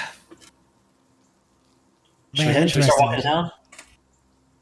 I'm not walking anywhere. And he kind of slaps the ass of Sorotolot. Giddy up! Let's walk and talk. Yeah. To town. That's exactly what I was thinking. All right. And as we're walking, I guess that's when we'll just start explaining to him what's been happening. Well, are you telling him everything or what? At this point, I think I'm just so like done with this. I'm just like telling him everything. When you say everything, do you mean? Because I do want to know this. Are you telling him everything from like your entire story from whenever you guys first met at the Coliseum? No. I think if where I would start with is just getting our orders from the Dawn. Not I forgot what they're called. The people that give us the Blossom badges. Well, he didn't give you those orders. The person who gave you the orders was Captain Smiles of the Hidden Chain. Yeah, so I'll probably mention Captain Smiles of the Hidden Chain. So you're gonna start from there, and you're basically gonna tell everything that happened until now. Well, as soon as I mention that, I'm gonna see if I get like any reason to stop from both the three of them. Would the three of you stop Kira from saying anything? I'll be cringing the entire time. Shlomo Pigrider is personally very invested in everything you're saying. We won't have to spend the time going through everything, but he is not alone asking questions, and he seems very, very intrigued. And you hear him say, since no one's stopping you talking, and you say everything going from, I assume you're mentioning Aldania, the Frogolians, Sothis? Mm-hmm. Okay, as you mention everything, his eyes get wide as he's like, I need to write this down. This will be a great story one of these days. No, not now. Don't worry, I won't blow your cover. As he's writing down. Give us a breather, just like, a grace period. As he's writing all this down, he's like, this is wild. Are you sure you're not lying? You're probably not lying. Okay, even if you're lying, who cares? Yeah, what are you? And once you guys get closer to you're like, and now we're here. He says that. He's like, he kind of looks up. He says, I never actually expected you guys to tell me everything. I'm actually sort of amazed. A deal's a deal, Shlomo. Nah. All I could say is, try not to be too obvious if you tell our story. So that means I shouldn't call you guys the oddities in my story. That's a pretty shit name anyway. Also, please, quite maybe make us all different races or something in your story. Hold on. Keep it anonymous, you know? He kind of looks towards you, Newt. I don't see race. Then you'd probably proud of like you. Chronos. Wait, is Chronos like some weird beast or something? No. No, he's a human, I think, right? Yeah, supposedly, but he works with monsters. Well, he looks human at least, but And you heard what he did, Also- right? I mean, you guys were telling me Oh, you yeah. worked for him. I'm assuming you know he did all those inhumane experiments over there in Hamada. I don't know if it's true, but I wouldn't put it past him.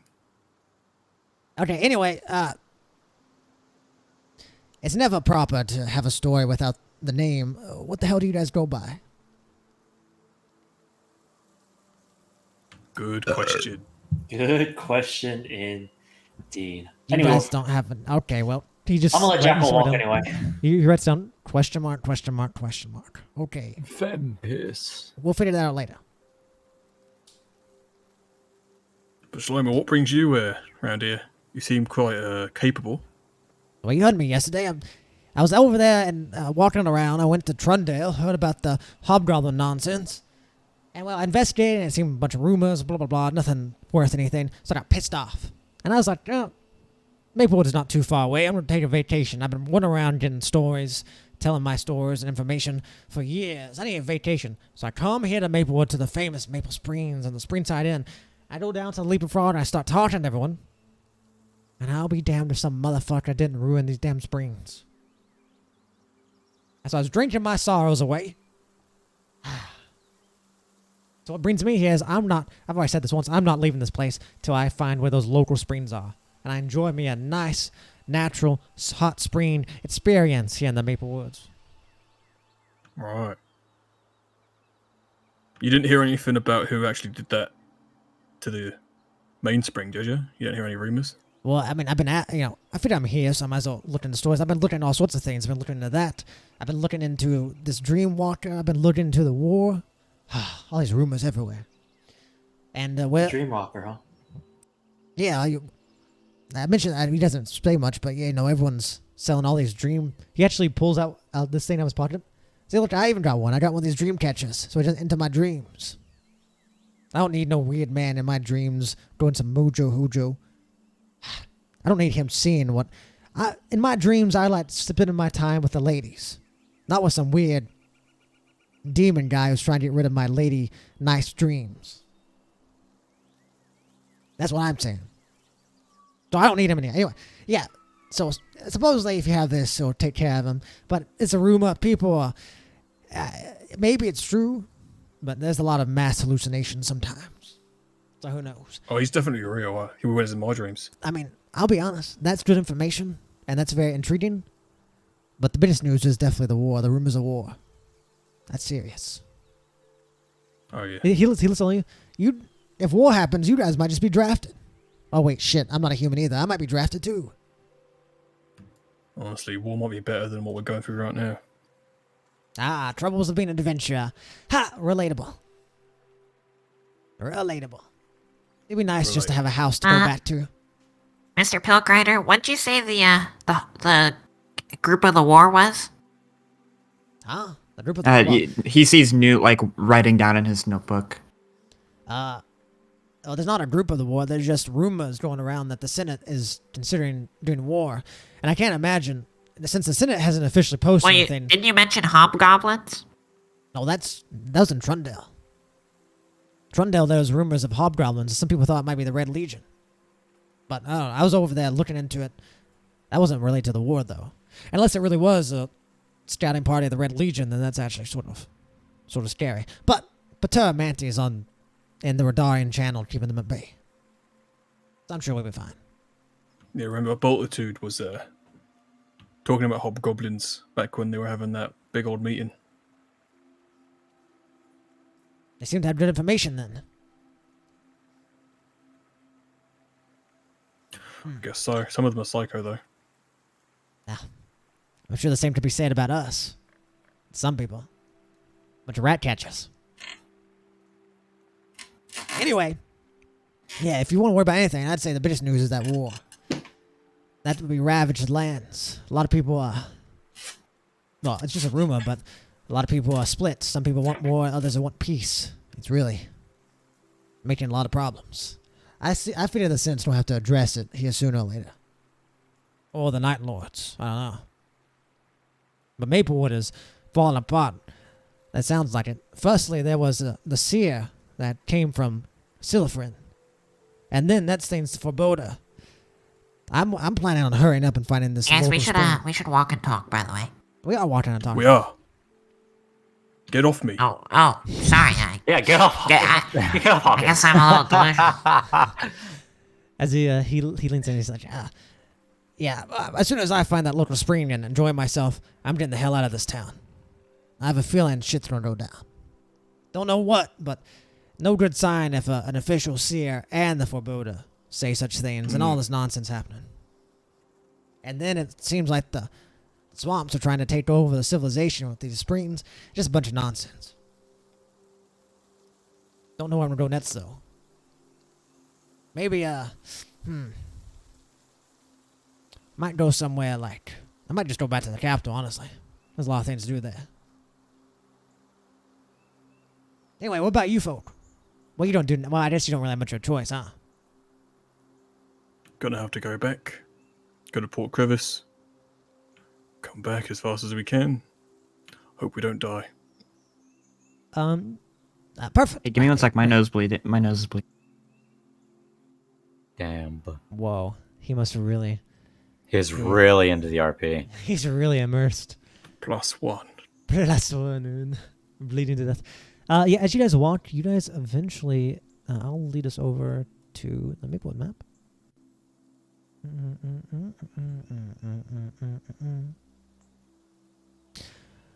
We are going to the Maplewood map. Activating this. Me when I'm loading Maplewood. Me when Maplewood is loaded. Yeah. I'll let it load in real fast.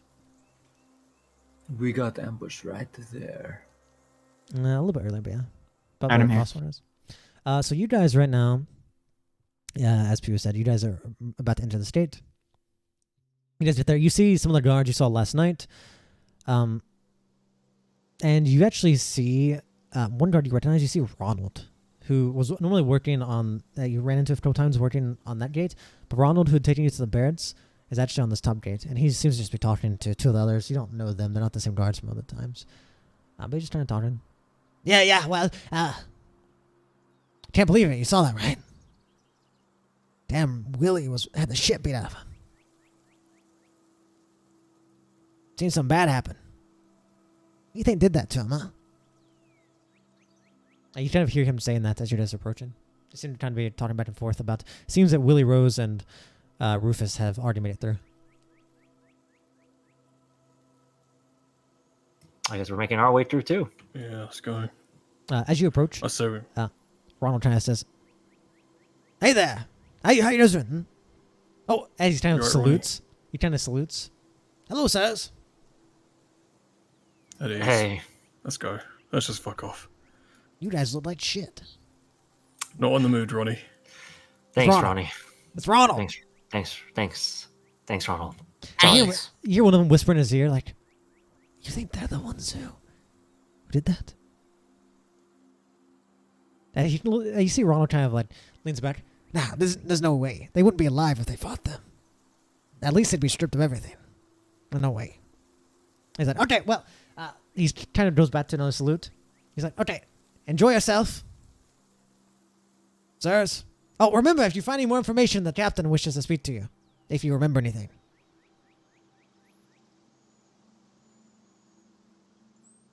Oh. Just Okay. completely ignored. Bye. Yeah. Bye. Keep walking. You can't hear him as he whispers back to his son. Knows the power, huh? Always so high and mighty. That's why, just personally. You hear him about to like say something weird, but you kind of walk out of his line of sight before he says anything else. Yeah, that's why he's not in Streamers charge. Game. Fucking Ronnie. You guys... He's on my shit list. Ronald! Thank you. You see as you walk by, you see a sign that says The Pelt Shack. And you don't have to go in there if you don't want to, but just a reminder, Newt, that Newt has that piece of paper from Stavros mentioning maybe wanting to go in there and talk to Loud Grade about some of the information that you found out in the swamps. Completely up to you. Otherwise, I mean, the map's here. You guys know things are. The temple's over there, Hunter Shack. The smithy's over there. Market. I guess we should Yes, go to Dorian. the Hunter's Shack because it is closest to us, perhaps. Do we have anything we need to get there? I'm just gonna look at everybody. You know where I'll be as I just walk towards the tavern. Kira seemingly uninterested. Leaves. All right, Kit, Newt, what was there to do at the Hunter's Shack? Is there anything we actually cared about doing there? Well, I need ammo there. Cool. Let's go there then. Whenever you let me open up this Hunter Shack, you might need ammo, but you would also like your character at least remembers that this is the place to. Do you have that paper on you?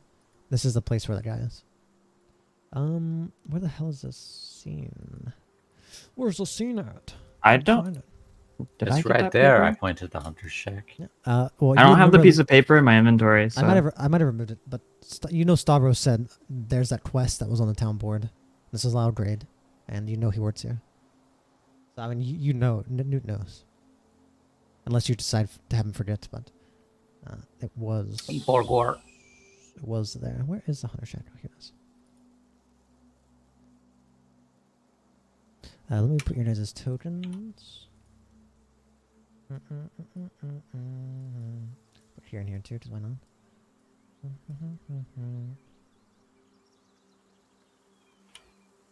As you guys get here, let me see. Let me take all this stuff off you guys. 3 and 2. All right. Let me open this bad boy up.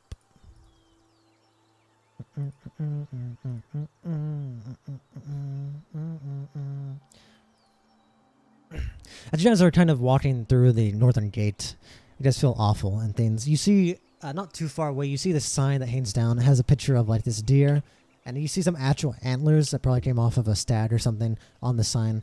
As the sign says, The Pelt Shack. Not very fancy, just kind of carved onto this wood. It seems maybe charcoal was used to make it darker and stand out. But whenever you look around, it seems to be just a very simple building. And you know it probably hosts many furs, pelts, and likely taxidermied animals. And whenever you enter, the door's right there. It should be unlocked, I think. Where is it? Yeah, it's unlocked, I think. But whenever you enter, you realize it's actually a pretty cramped building. It seems to not really be an overly important shop. You feel that here many hunters will turn in their catches to sell things, and that this place is mostly just for hunters selling meat or furs. But, I mean, you won't know what you're doing, I guess. Lead the way, Newt.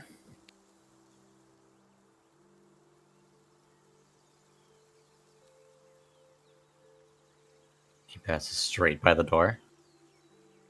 Tries to go in the window. We're taking the window today. I got Open it. the window. I walk in. No, the window's locked. My bad. You walk in, and the first thing you see a bunch of pelts. You see you see bears, even some exotic animals. You see things like foxes. You see taxidermied animals sitting up. This place looks like a hunter's heaven. And it's almost eerie to you because of how many dead animals there are. You see their like eyes, like marbled eyes now, staring at you. And it's not really, like, it's not creepy, but it's almost unsettling with how much there is in such a small place. And there's this kind of stagnant air that doesn't smell awful, but it's kind of the smell of like, okay, this is a lot of fur, and it has kind of the animalistic wild scent to it that permeates this area. In the corner, you see a man sitting down. He seems to be a man that is, when you look at him, he seems to be covered in some kind of dirt, and he looks to be basically just a normal middle-aged man. His hair is pretty short, unkempt, and he has this beard and a mustache. And his muscles are actually pretty toned. He seems to be a pretty tough guy. He always feels like a wilderness guy. And you've heard a few things. You've been in this town before. And you've heard a few things. People talk about him. And you can tell no one really knows too much about him. He's most definitely a loner. Because a lot of people find him to be weird. And, well, you would know him as well to be the owner of this shack. And he's usually not in town, but today is. What do you do? Okay. This is what you Well, all Newt, as well. it's all you.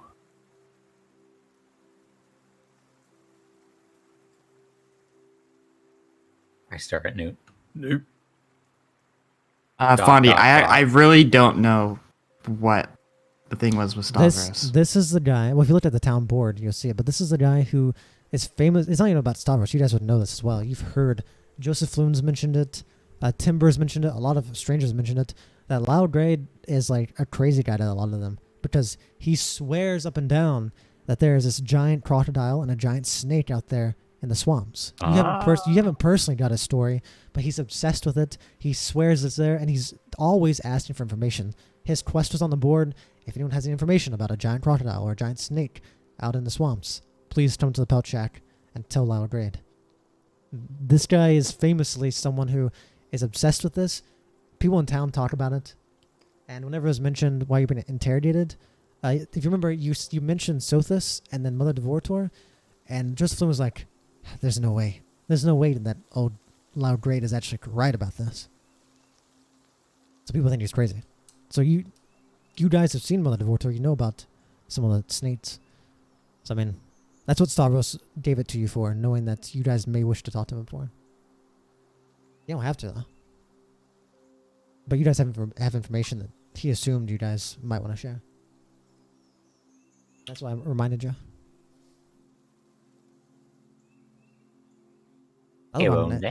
Otherwise, you're here for business. I mean, if you're here for business, you can do that as well.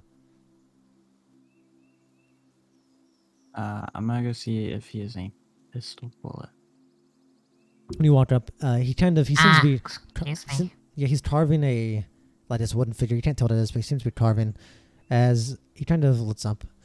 As he looks up, his gaze stares at you.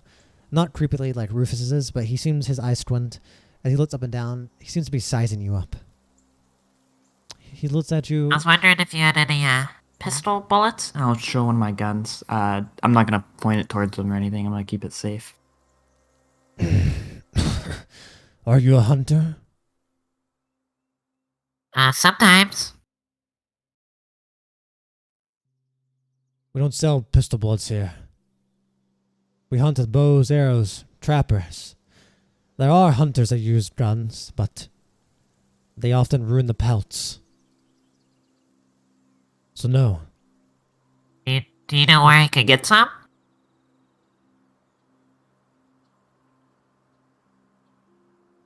Are you going to buy anything else here or no? Or do you have something for me?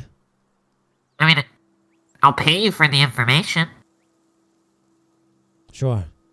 There's only one man who uses bullets in this town. That's not a traveler.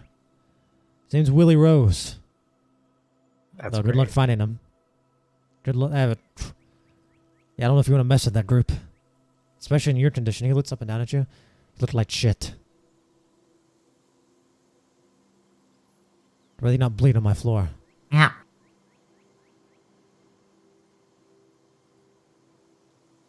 I'll put like a silver on the table. Yeah. Where'd you come from, huh? I remember seeing...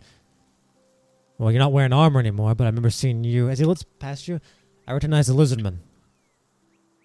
I remember I'd ran into you and the human. Remember you guys were going off into the swamps. To the marshes.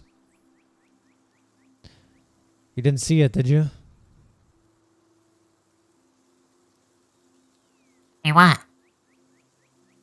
The beast of burden. The crocodile.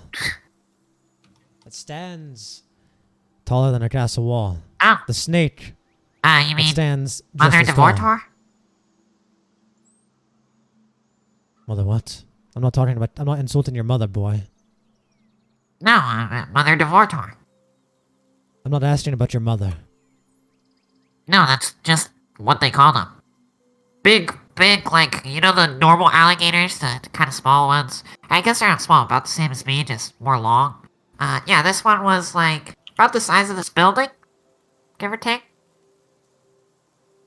No. The one I saw, that is a large crocodile. The one I saw is at least 3 times the size of this one. This is a small building, boy. I mean, It's I'm about also kinda this small, big, so. and I'll make my arms really wide. Anyway, yeah. And we also saw this pretty big snake. Kind of whooped our ass. He seems to stand up. He stops carving. He doesn't really seem like someone who likes playing around. He seems pretty serious.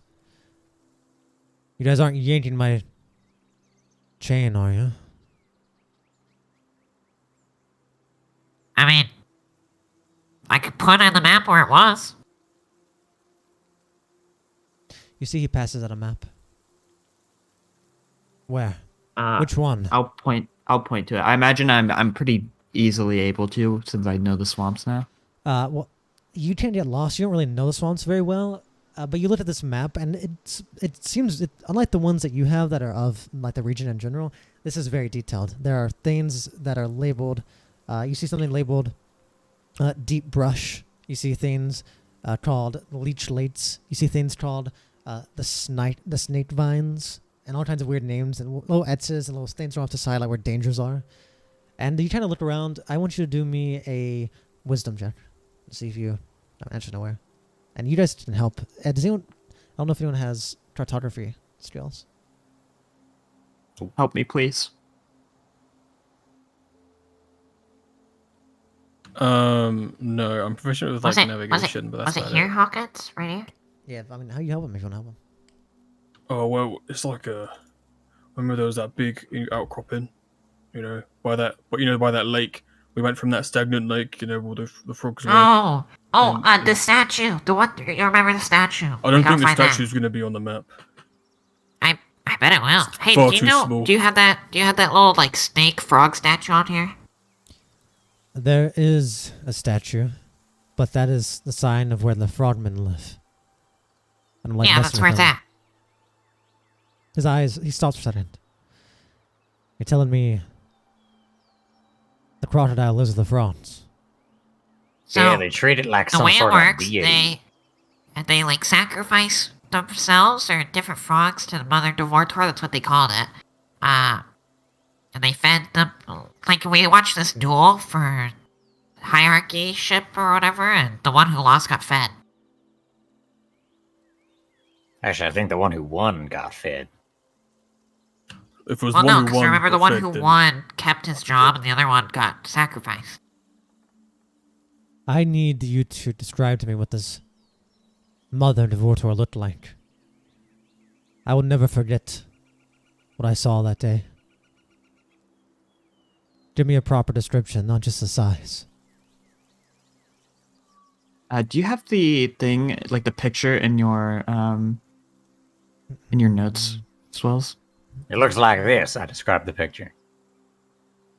I don't think I do. Dang it. I'll give you guys one look. Hold on. I'll give you guys one look, but otherwise I'm not going to give you any more descriptions since you don't remember. It's the one that disappears. Well, I just should pop it out and keep it forever if you wanted to ask.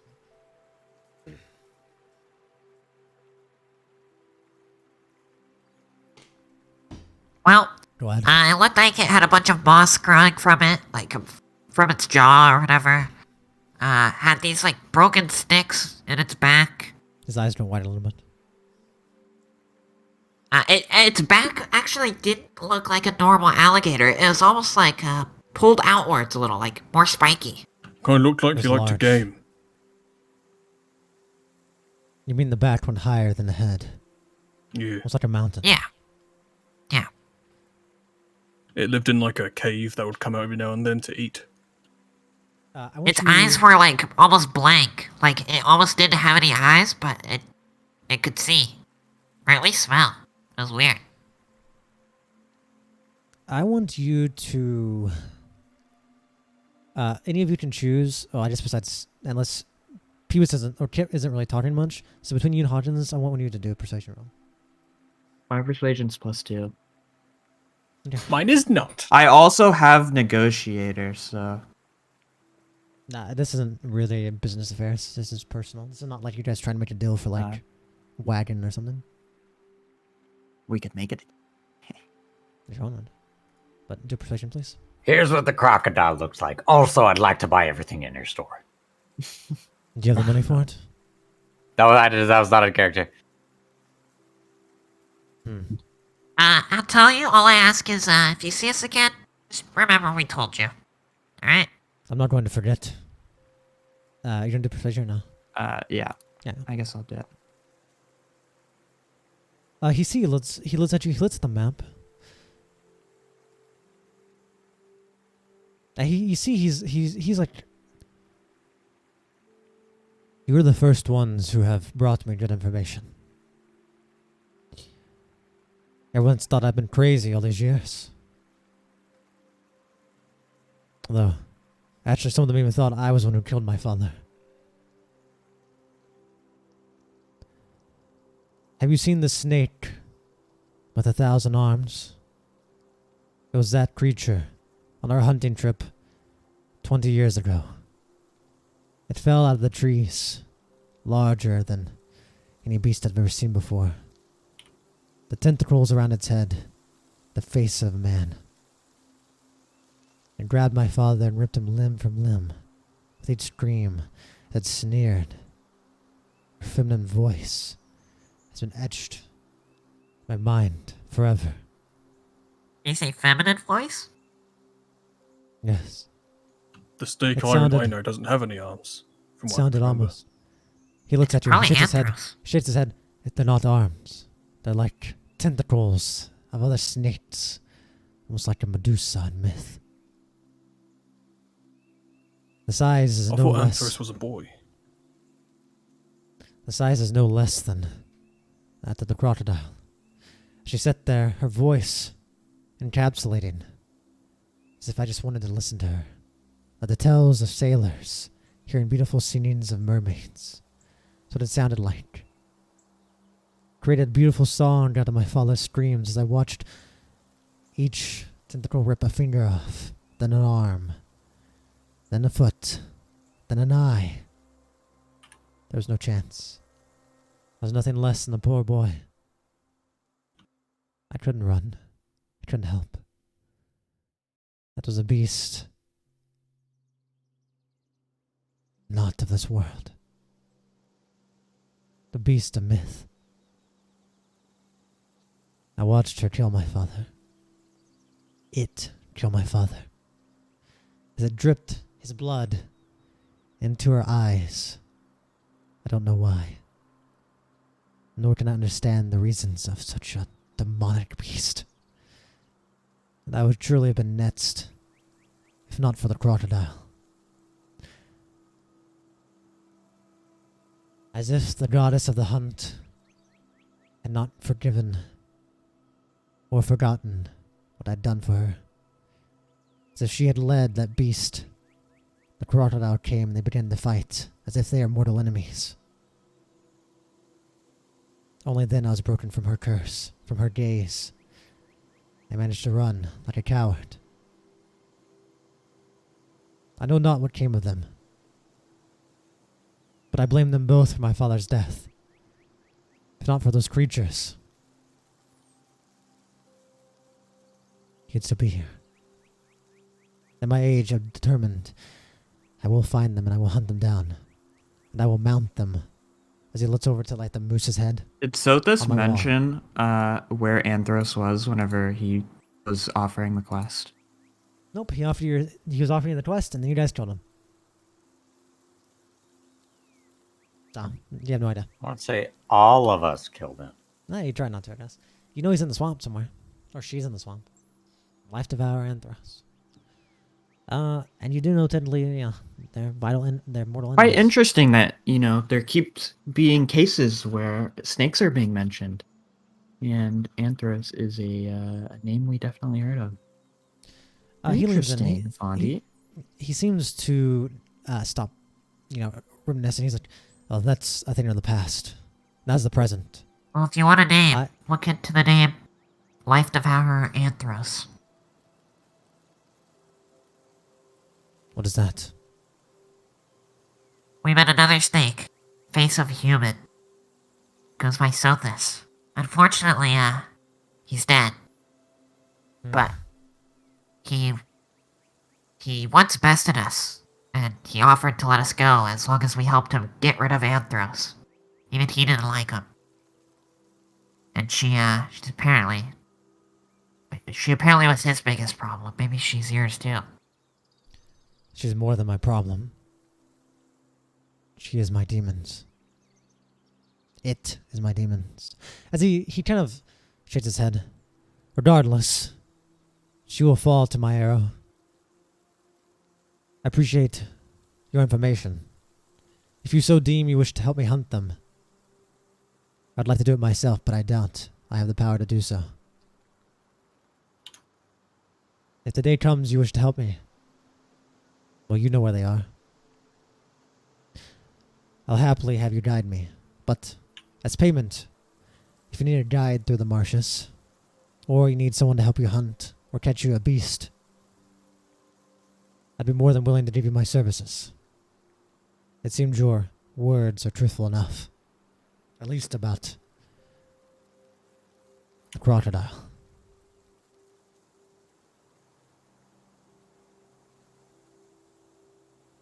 Well, we have some arrangements we have to get to, because we're kind of on a time crunch, but if we're ever back in town, well, might hit you up.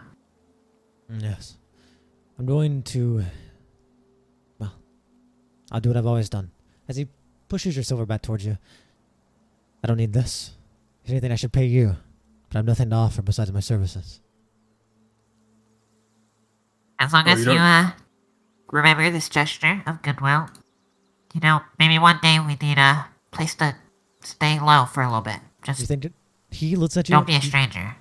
You think I would forget the face of the first ones who have not deemed me crazy?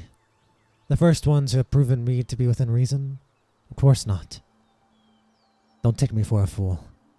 Well then, that's payment all enough. Thank you. Well, you don't know where we might be able to get a horse for a good price around here? Well, we have stables. But, arguably, you may run into some issues with that.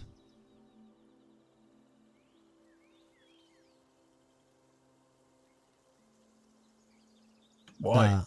Yeah, he didn't seem to say. Yeah, as soon as he said that, he's like, oh. Yes. The Fairmen stables, they're ran by the peasants, the farmers. No real owner, they kind of come together to sell horses. But recently, in town, Sir Dalver Pestradar, the Night Lord, that's in charge of the Squall Knights and runs this region, has been sending supplies up to Ermina, to the north. As such, his caravans have been going non-stop and eating horses. And just last night, one of the last caravans left. They may have taken most of the horses. The Squall Knights have every right to the horses.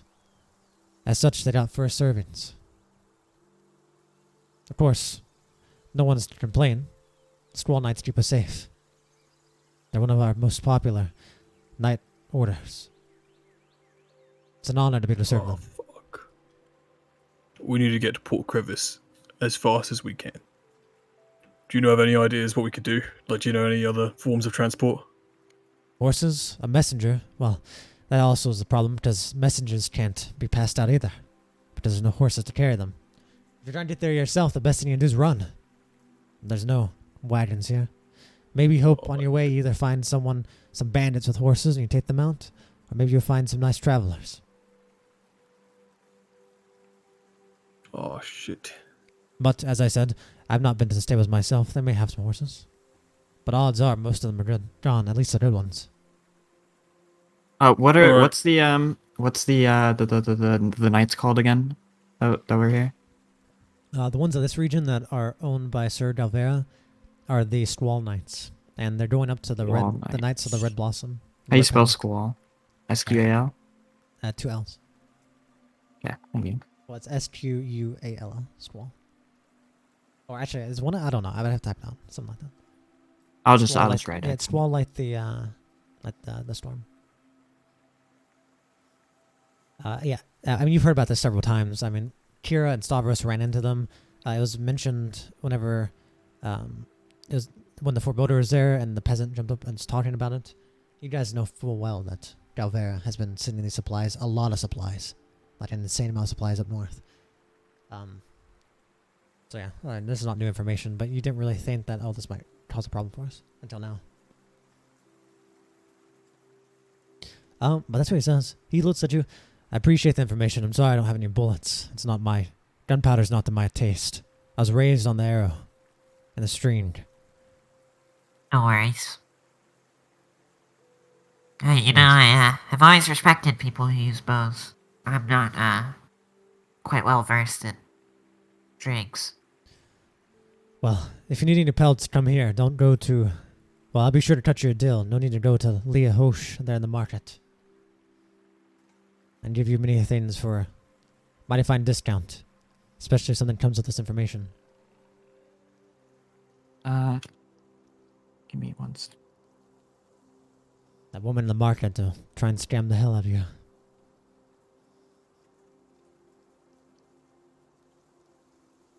I'm trying to figure out what armor I currently have. Maybe I can get an upgrade. You have light armor. I know, I'm just trying to make sure what kind of armor. Yeah, I can't get any better, huh? Nope. Not At basically. least not from this. Well, I guess we should be on our way. You see, he seems super serious, but you see, as he's like, yes. You see a little smile break on his face. Thank you. He starts going back to the card. As I turn away, I'll swipe my coin back off the table, since he shifted it towards me. Alright, should we go to the blacksmith? Yep. Perfect. You guys going to the blacksmith? I'm going to use the restroom real fast, but I'm going to... We'll start back up with Kira in a moment. In like 2 minutes.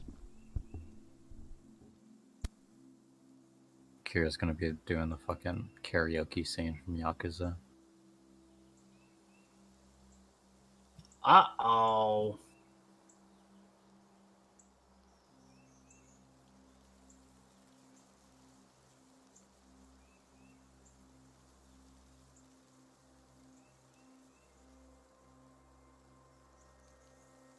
Yeah. I'm ready to throw my life on the line. This isn't gonna go good, by the way. Hope you guys know that. Yeah, The only human that this racist deals with is no longer with us. Yeah. But you know what? I already brought that up. Always been an uphill battle. Always been a uphill battle for us. So Yeah. Also, I've started taking notes differently this session, and man, I'm ready for any recap. Damn. I didn't take any He's notes so for this cool. encounter because my notes are based Go on to my what Kira notes sees. and scroll down. I have a whole. I'm writing a whole summary of sessions now. All right. I'm back. My bladder's off. Fawnde, you'd be so proud of me. What happened? Just scroll down in my notes to the bottom. I've decided to write notes differently. Yeah, hold on. Let me switch to that real fast. Well, if you're writing your notes, I don't open it because it might delete your notes. As long as you save it that well. I saved it. If you did, though. Hold on, I'll get you guys a token. I'm just gonna start writing summaries of notes. They're like of sessions rather than specific things.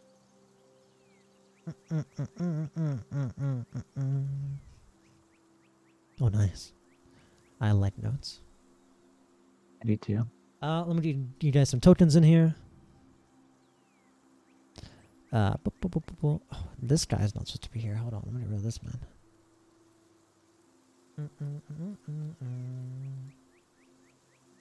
Let me see. Where is Kira? Kira, you're here. I'm imagining you have your jacket with you, but I won't spawn him in for now, unless you need him. Yeah, I imagine I just have the jackal just chilling, and it's like if I'm wearing my robe, jackal is probably just chilling inside like some kind of pouch, keeping an eye on things. Very interesting. All right. So you you have passed this bar a few times, and you've actually ran into the owner of this bar. Previously, when you were following the hired men hired by Jackal Eyes, you guys had came to this town. Each of you had met a couple people individually and together, and the owner of this bar was actually one of them. His name is Bertley Himmons, you know of. And he had told you a little bit about the Leaping Frog. And you know in general, it's a very popular, debatably even the only tavern, a very popular tavern that has ran most of the other ones out of business.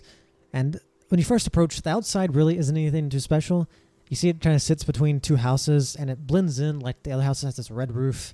And it's kind of, if not for the noises, you wouldn't realize that this is a tavern. And you're very surprised, actually, because from the inside you see lights coming out, and you hear loud cheering, you hear music, and you'd honestly potentially mistake this for like a nighttime party. You're really surprised of how much you're hearing for about 10 o'clock in the morning.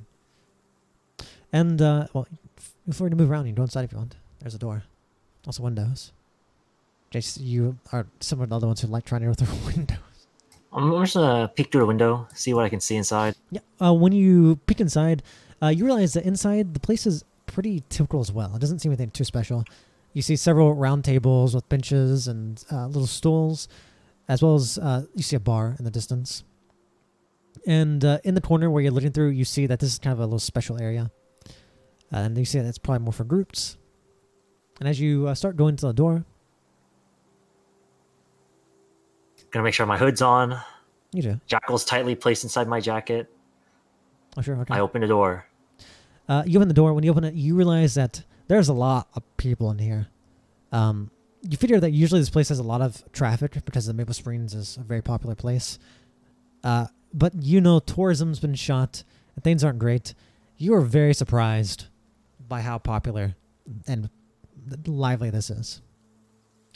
And you remember, you go in here, you walk past people. The first thing you see a lot of peasants. You see the people in front of you. You see a couple bandit-looking people, and you know by looking at them, you see their little rat tattoo on their arm. They each have one little rat tattoo. You know, they're the river rats. You see a bunch of peasants. You see some guards. And you're just walking around chilling. And you walk up, and then you see him up there. You see Bertley Himmons, who you had briefly met before. Let me get this open. You realize when you walk up to him, you kind of go to the bar. He seems to be a middle-aged man with basically just slicked back hair. I think I might have an image of him I can show. So let me switch this music. Let me find this image of him. That's not right. Or maybe I don't have one of them. Oh. Hold on. I'll show this very roughly. You see Bertley Himmons here. He is middle-aged. He has slicked back hair. There's nothing all too crazy about him. And in his mouth, he has this really nice cigar right now. He seems to be puffing on. He has these, what do you even call those? Chops? Like those chops on his face. Where he keeps his chin shown, but his really thick facial hair on the side. He has a scar on his left eye, and his gaze feels like he's judging everyone. He really fits the stereotype of a barkeep pretty well. And, you know, famously, this man is someone who likes to talk for some coin. But it still seems people trust him quite a lot. As he kind of, he seems not to be paying attention. He seems to be brewing something, smoking on a cigar. As he doesn't seem to notice you.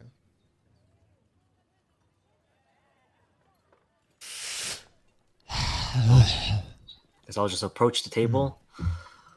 I'm just, you know, somewhat tap against the counter. Excuse me. Ah. Well, hey there, love. How are you today? Pretty well? Could be Here better. for a drink.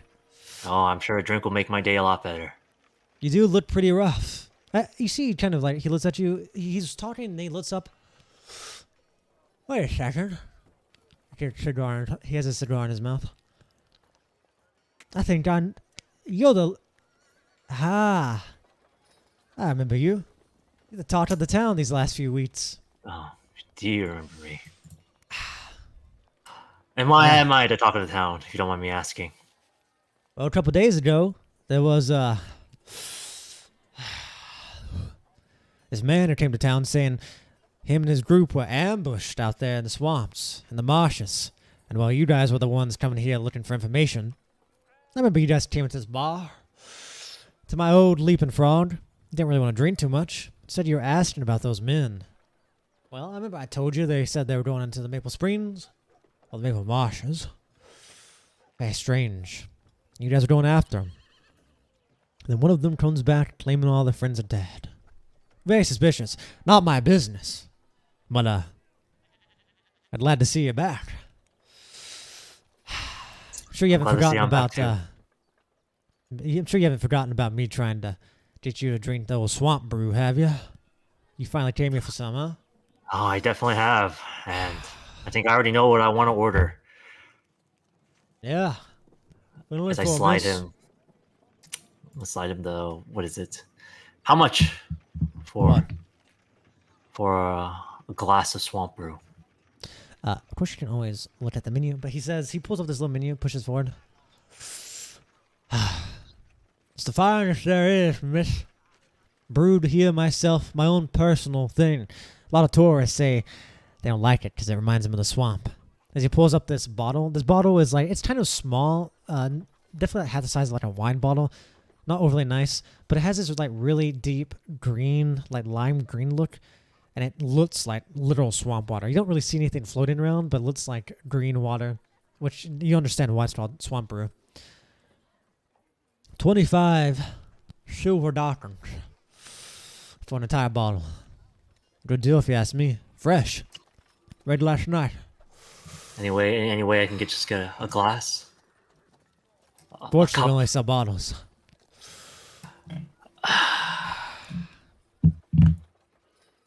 I tell you, I'll take you one for the road and last you a while. I think that bottle's only gonna last me a day, but I'm gonna reach back. That's and I'll what I hand like him to the hear. 25 silver Dawkins. Sure. Here, hold on. You can try and buy this from the market, can't you? Mm-hmm. Yeah, try and do that, and I'll sell it to you. Just remove your 25 silver Dawkins. I like a miss who drinks a lot. I like anyone who drinks a lot, actually. Unless you try and make fun of my brew. But you seem rather keen on it. How can I insult a man who works so hard on perfecting his craft? Okay, I'm trying to buy it. How do you buy it? Do you double click it? Oh, maybe... actually, maybe...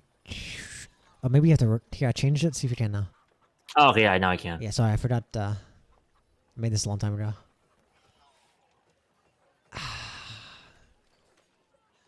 I click purchase, and I don't think anything happens. Weird. I have no idea. Hold on, I can. It's not that big of a deal. I can. If you, what you can do is just remove the thing, then hit Control Shift, type in the swamp brew, and you should be able to drag drop it to your inventory. Control Shift. Yeah, I think. Control Space. Yeah, Control Space. Type in the swamp brew. You should be able to see it. Yes, maybe not. If not, I do not see swamp brew. Okay, maybe I've got that locked. Here, I'll drop it to your inventory.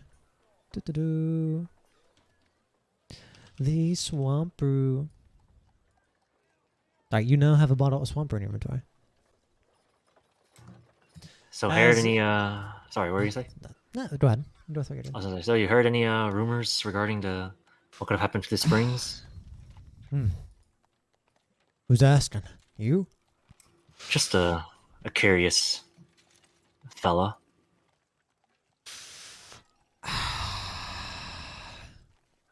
Haven't thought much about these down springs.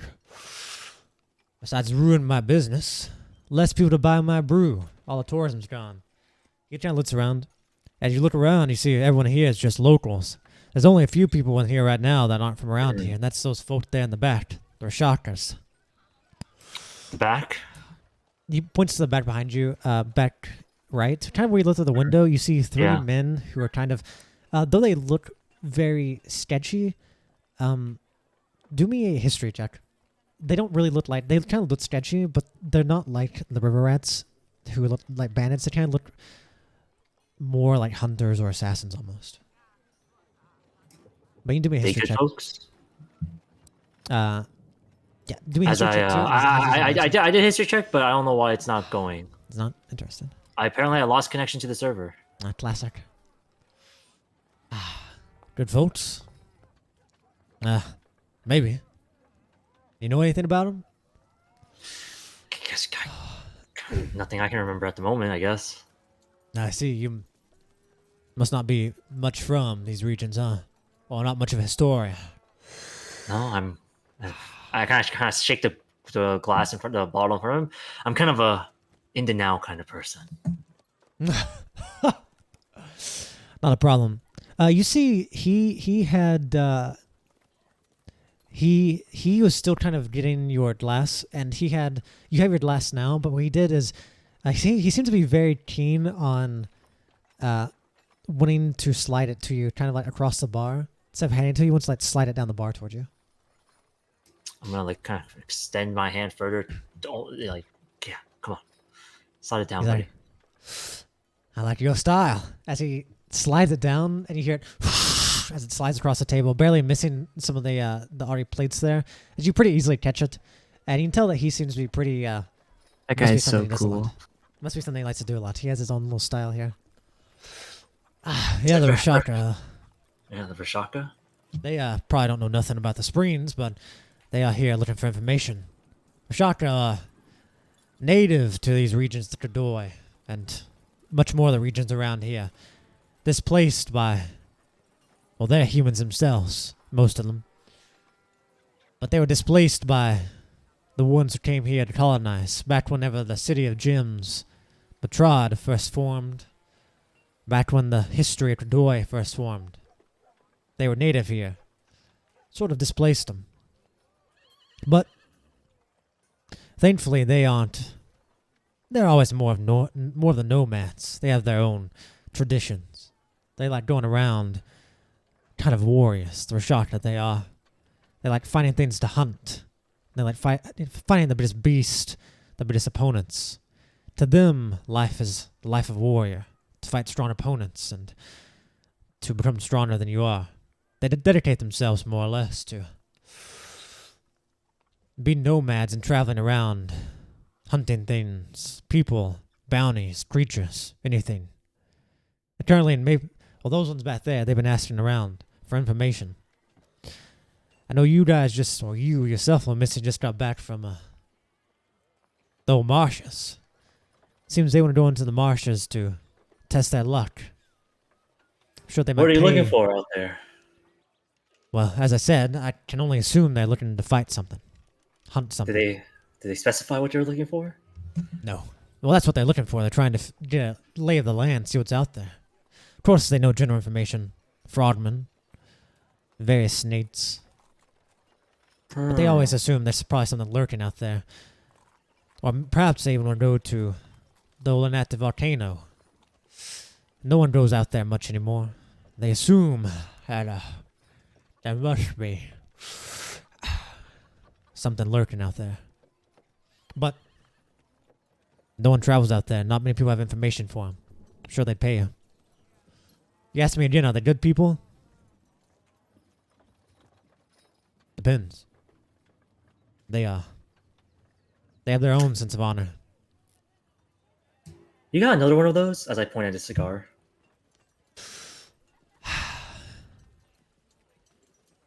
Sure do. You want one? How much is it going to cost me? How about this? Just give me your honest opinion on my swamp brew. That? I can most definitely just, as I uncork the bottle, as I just look towards the back of the Rishakas, giant creatures they're hunting, you say? Not necessarily giant. Powerful creatures. Powerful Doesn't matter. creatures. They didn't fight you if you were a worthy opponent. But they Well. like to fight to the death, so I don't know if I suggest it. Huh. Very honorable they are. Almost like barbarians, but not. Sounds pretty useful. I feel like we could You should have them hunt definitely- Willie Rose. I feel like we could definitely have them... As I sniff the brew, I'm sure it's not that important anyway. As I just chug, I literally just bring the whole bottle up and I'll just start chugging it. You realize very quickly that this is probably something. It's very strong. It has an awful smell. It doesn't smell like it smells like the swamp almost, like a very pungent, strong smell that almost wants to singe the inside of your nose whenever you smell it. It makes you squint and pucker your lips as you swallow it somewhat, and you kind of understand why they call this the swamp brew. It's rough. It's strong. So quite frankly, that is a general thing. You're free to describe it any way you want or add any details to it. I'm gonna keep, no matter how strong it is, I'm just gonna try to keep chugging it. Oh, this is a big bottle. This is like... Okay, not like chug the whole thing, but like chug a good couple gulps. Yeah, you're taking a big gulps. Oh, you can easily do it. Yeah, and I just slam the ball down, look him straight in the eyes. Good stuff. This who lights strong ale. You deserve it. As he passes you a cigar. It is this really, it's like a genuine cigar. Like imagine like a proper Cuban cigar. Like this is like a proper cigar. Probably about 4-5 inches long. Pretty thick. You light? I'm gonna put the cigar in my mouth and I'm just stick my cigars towards him and just nod. You see as he leans down under the bar as he he pulls out this little thing that looks to be like a little orb as he kind of flits it towards your cigar, and when he flits it, it hits the end of your cigar. It's like this little, also it's like a little pebble of a rock. As it hits your cigar and it engulfs in flames, and the little ball he threw seems to like burn up as it lights the end. I'm gonna just get a big puff and just let it all out. Nice way to relax. You know anything about Travis Shello, by the way? Don't mean to interrupt. Oh, no problem. I was about to say you look pretty rough, though. But you might not be as rough as he is. At least mentally wise. His daughter's not doing too well. Yeah. It seems you know, yes. Uh-huh. Poor daughter. A couple weeks ago. Got lost out there in the swamps. No one could find her. Even Lyle Grade, our best hunter, went out there looking for her. Sorry, find her at all. What was his name again? Lyle Gray? Lyle Grade. Lyle Grade. Yeah, I'll type it out for you. He went out there looking for her with some other hunters. Even Leah Hosh went out there. They don't like each other much, but they worked together to find this little girl. Couldn't find her. Lost her tracks. Figured she got consumed whole by a snake or something. Or even worse, caught by those old frogs. Those vicious beasts. Also, some people thought it might have been another thing that happened. For a while, some people thought that perhaps her going missing was connected to, I guess there's more information for you, to the Springs. They thought she came back as a wraith or something to enact vengeance. But then she suddenly washed up on the edge. Wandered back into town, not knowing what happened to her. Sick ever since. Really bad. We don't have a doctor in town. No one knows what. Oh, Travis. He put up a poster on the town board for it, but no one's bitten yet. So he ran off. Heard to Port Crevice, perhaps. But knowing that psycho, he may have went God knows where. He'd make a deal with the devil for his old little girl.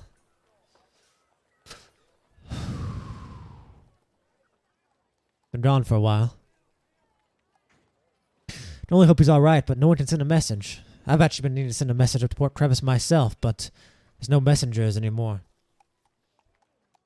Oh, God.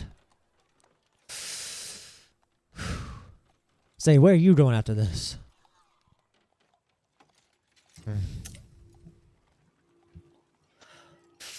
Hopefully everything goes right. Straight to hell. But if everything goes right. It isn't always that easy, is it? The devil doesn't want people like us do they? I don't know, he certainly doesn't. That's for sure. Anyway, I don't mean to bother you at the moment. I'm just gonna enjoy this swamp brew. and just dwell on my thoughts for a bit. Sure.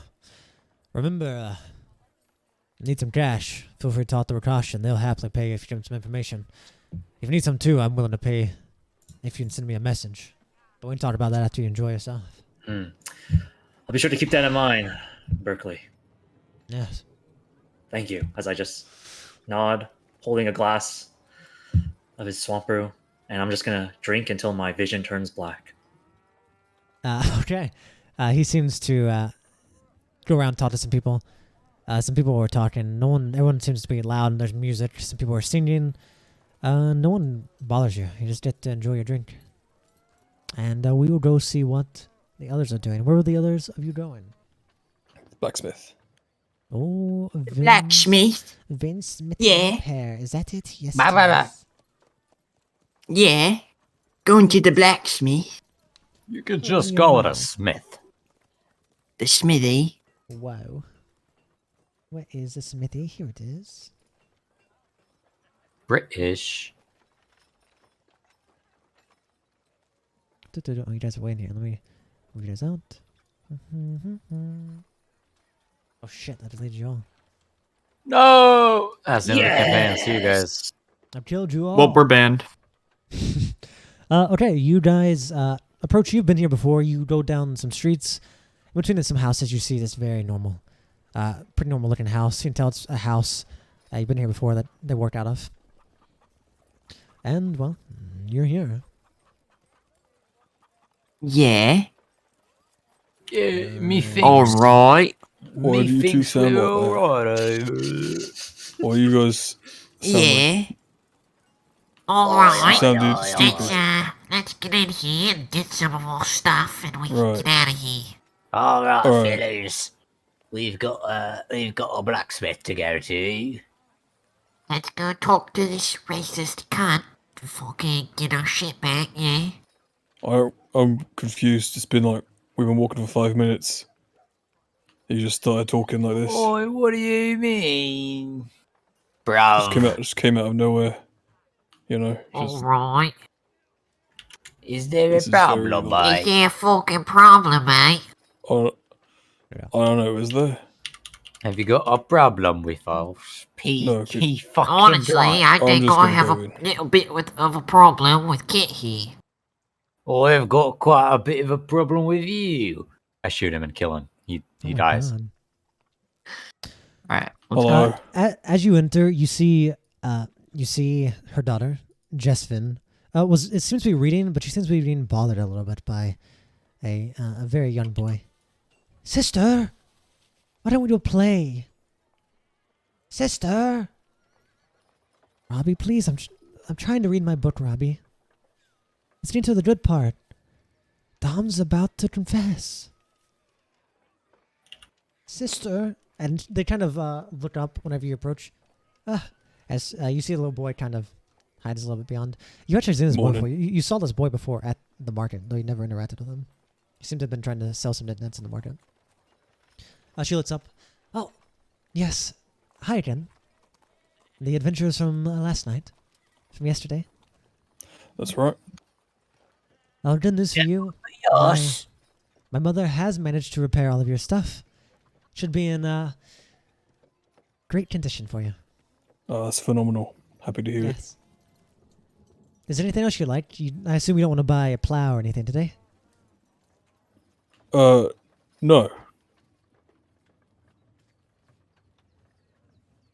Okay, perfect. What would we use a plow for? I don't know. Perhaps you wish to become a farmer. It's usually what we sell. Farming supplies, you know? Hey, We ain't Robbie. got no land. Robbie, go get mother for me. Oh, okay. As you see, little boy runs off. How much is sharpening stone? A whetstone? One of the whetstone, yeah. She looks. She opens up. She's done it before, but you see her open up again. She didn't seem to know right off her head. She opens up a little packet, starts scrolling through, and she looks for a whetstone. And she goes www whetstone. Whetstone. It'd be 10 copper darkens for one. Alright, can I get 2, please? Two of them, yes, please. Should be able to Perfect. make a purchase. Or you may be able to make a purchase with the shop. Or I'm just trying to open. Oh yeah, okay. If I have to open the shop. Well, 1 second, I'm just getting through my coin purse. Sure. Would any of you, rest of you, like to... Actually, now, it seems 2 of you are missing. Where's everyone else at? They're dead. I'm pretty They're sure. not- What? They're dead? One of them's gone somewhere else, the other one's at the bar. Is that what you guys... That's at the tavern. Oh, No one's didn't- died, everything's fine. I didn't want to ask, but you guys do look really nasty. Not I mean, We nearly really died. bloody. What happened? We had a little bit of a scruffle with some bandits. Oh. You guys alright? Yeah, we saw Wait, him off. she leans in. Wait. Was it the ones who came here last night? I don't River know. rats? Yeah, a That- little yeah, bit that- of them. Oh, they're the ones who rule our town. They came and they had threatened Mother to see what was going on. And well, Mother of course said that she was doing business for you all. They seemed very happy to know that you were missing some of your stuff. I'm not going to charge. Be sure to remove it yourself, as I'm not going to charge anything for it. Oh, okay. For free? You do have to pay, but yeah. She's like, sorry, but Mother was not willing to let them hurt us or anything. So she just kind of told them that you were missing your stuff when they came and asked. Oh. Well, it's nice to know you've got customer confidentiality, eh? As you see her mother, Pina Van, walks over. Hello. Nice to see you again. I've managed to repair all of your stuff. Of course, you've already paid as well. It seems your friend is missing. The one... I have his stuff here. His armor and his hammer. Oh, yeah. I assume you wish to take that? I'll hold on to it. Sure, it's not my Honestly, business. you might find use for it. I mean, we know we all paid together. We all count the same cash, don't we? Well, we're not Actually, could I get a quote on how much you would buy that armor for? If I just wanted to get rid of it? No, she kind of looks at you. Sorry, but I'm not going to buy it. No one... Maplewood is a town for tourism and then for farmers. If I bought it from you, I might be sitting on it for years. It's worth a lot, don't get me wrong. But if you wish to sell it at a blacksmith that serves adventurers. Yeah, no worries. I was just wondering. You could get a pretty penny for it, but might be ashamed to get rid of it. This is Mithril after all. Rare stuff. As she kind of passes over. Would you mind giving us a quote then, just so we don't get, scammed? No, everyone pays differently. She kind of she looks at the armor a little bit. Let's see.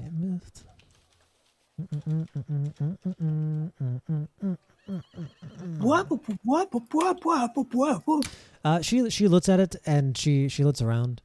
And she's like, it is a little bit scraped up from the swamps, but it's pretty nice. I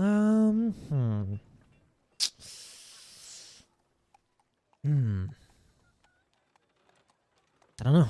Maybe 23 Udarian gold? Well. Alrighty then. That's more like it. Thank you. I'll, How much is that again? Is it 2,300 or 230? That's 2,300. 1 Udarian gold is worth 100 gold. Okay. Worth quite a lot. But for that reason, I can't buy it. I'm already, That's fair. she leans in. The river rats came and were asking about you guys last night. I'm already at risk. I do fear if they get angry, they'll take it out on us. Well, So they we're already leaving took it out of today, us. so yeah. Oh, so that's why I see. But it seems they left you alive at least. That was very nice of them. Better than being dead, I suppose. Okay. Well, you lot needed anything else? As she passes over, Oop. yeah, the warhammer. What all you give her? I think you just give her the warhammer. Do you give her Kira's armor too, or no? We gave her a bunch of scrap and stuff as part Yeah, of well, the payment. they sold that. Yeah, well, you guys have already paid. It was my sword. Your sword, Stavros' stuff, and did Kira give her, or did Stavros give Kira her armor? Because I remember Kira gave Stavros her armor when she went to follow Sleepyhead Rufus. Was that repaired here as well? Mr. Five? I'm pretty sure, yeah, Stravos gave them my armor. Then she also passes over. So she passes over a mithril plate armor. She passes over a set of, I believe, it was leather armor you had, unless you have something else. It's in your inventory, so I'm sure you know. Passes over a warhammer and your longsword. All of it seems to be intact, and it all looks like it's been sharpened. It's been kind of re-malleted, so there's no more dents or anything. All looks pretty nice, and it also looks like she kind of shined it as well. Oh, that's wonderful. Oh, that's my boy. That's my fucking sword right there. Thank you so much. Thank you.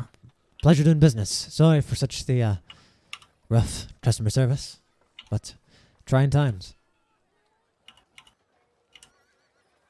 It's hard to Understandable. get things done. Ben, which one's first? Well, you know? let's... You know, I get that.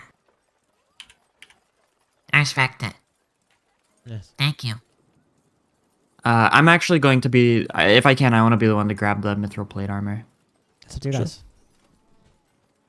Hogan's like, you know... Luke, You guys would know, it was originally my armor. I wore it up until the time we left, so this is Oh, cave. yeah, of course. What? Stanley, that's his obligation. Yeah, Well, that is my backstory obligation, which I do have a plan for it. what are you guys up to? Alright, I'll hold on to the hammer then for now, until we find something useful. Could you put that in my inventory? Because I traded it to Shmeeb, so it left my inventory. Yeah. I'll do this for you guys. Thank you. Who's taking the warhammer? I'll hold on to it. Can you send that to me? Yeah, well. I might have to get rid of some things weight-wise. I don't know how much this weighs. Yeah. Oh no, Oh you're my actually fucking god. weighs a lot, but you're done. Oh. Okay, for Hawkins. No warhammer. Oh, perfect.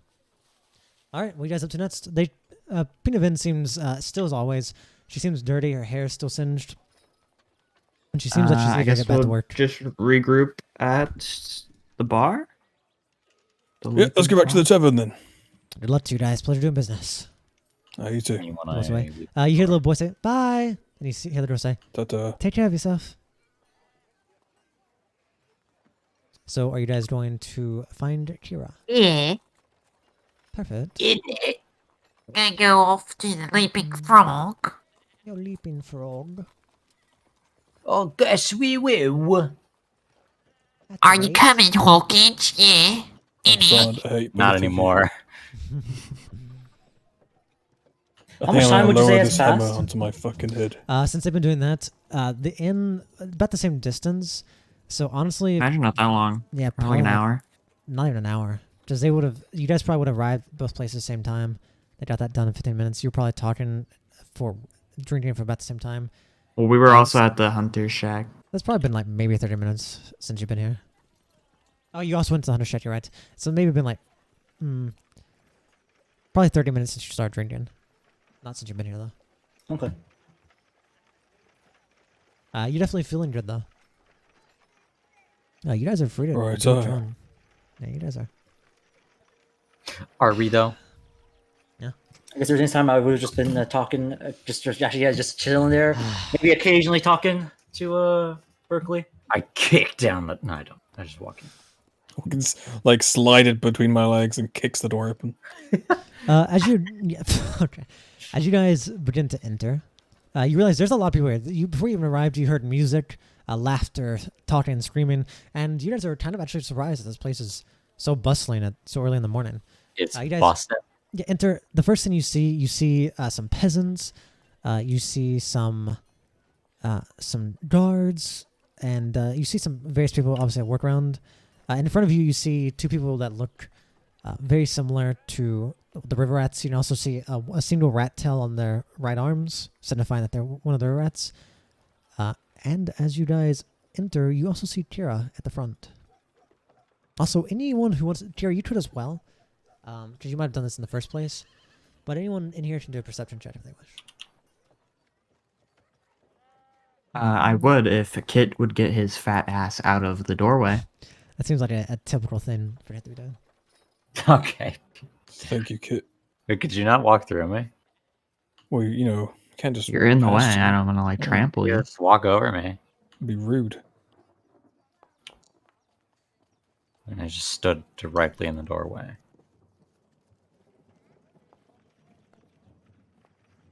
Well, I guess I'll proceed just a little bit. I think I'm alright. Okay. Just a So, little. Newt, you are very, very intrigued. You're looking around. You're very intrigued by these cloaked men to the right in the corner. Over here, and they're just taking your attention away. Hawkins, you are looking around, but your attention is drawn to the river rats because you also had an encounter, and you is now the commander, and you have to worry about everyone else. You know, some thoughts going through your head. Are there going to be issues? Are we fine? So you're thinking to yourself, okay, this might be a problem. And Kit, you just seem really, really, really focused on the back of Kira's head. For what reason, you don't know. You saw. Kira, you heard the door open, and Berkeley said, Miss, seems your friends are here. And They just glance back. when you glance back to look at them, you see them, and then you glance back. You're definitely a bit inebriated, but sometimes you've learned that when you're inebriated, certain things catch your eyes more than others. And you see right over here, you see a man who has a mole under his right eye, and seems very familiar. A mole underneath his right eye. Yeah. Oh my god. It's the guy from the camp. He seems to be talking to another guy. But you briefly see that, and well, everyone's here. You guys do what you want. What if what I want to do is leave instantly? Right, Kit. Best behavior, yeah? Yeah, I guess you're right. I keep staring at the back of Kira's head. Whoa, what does he see in the back of my head again?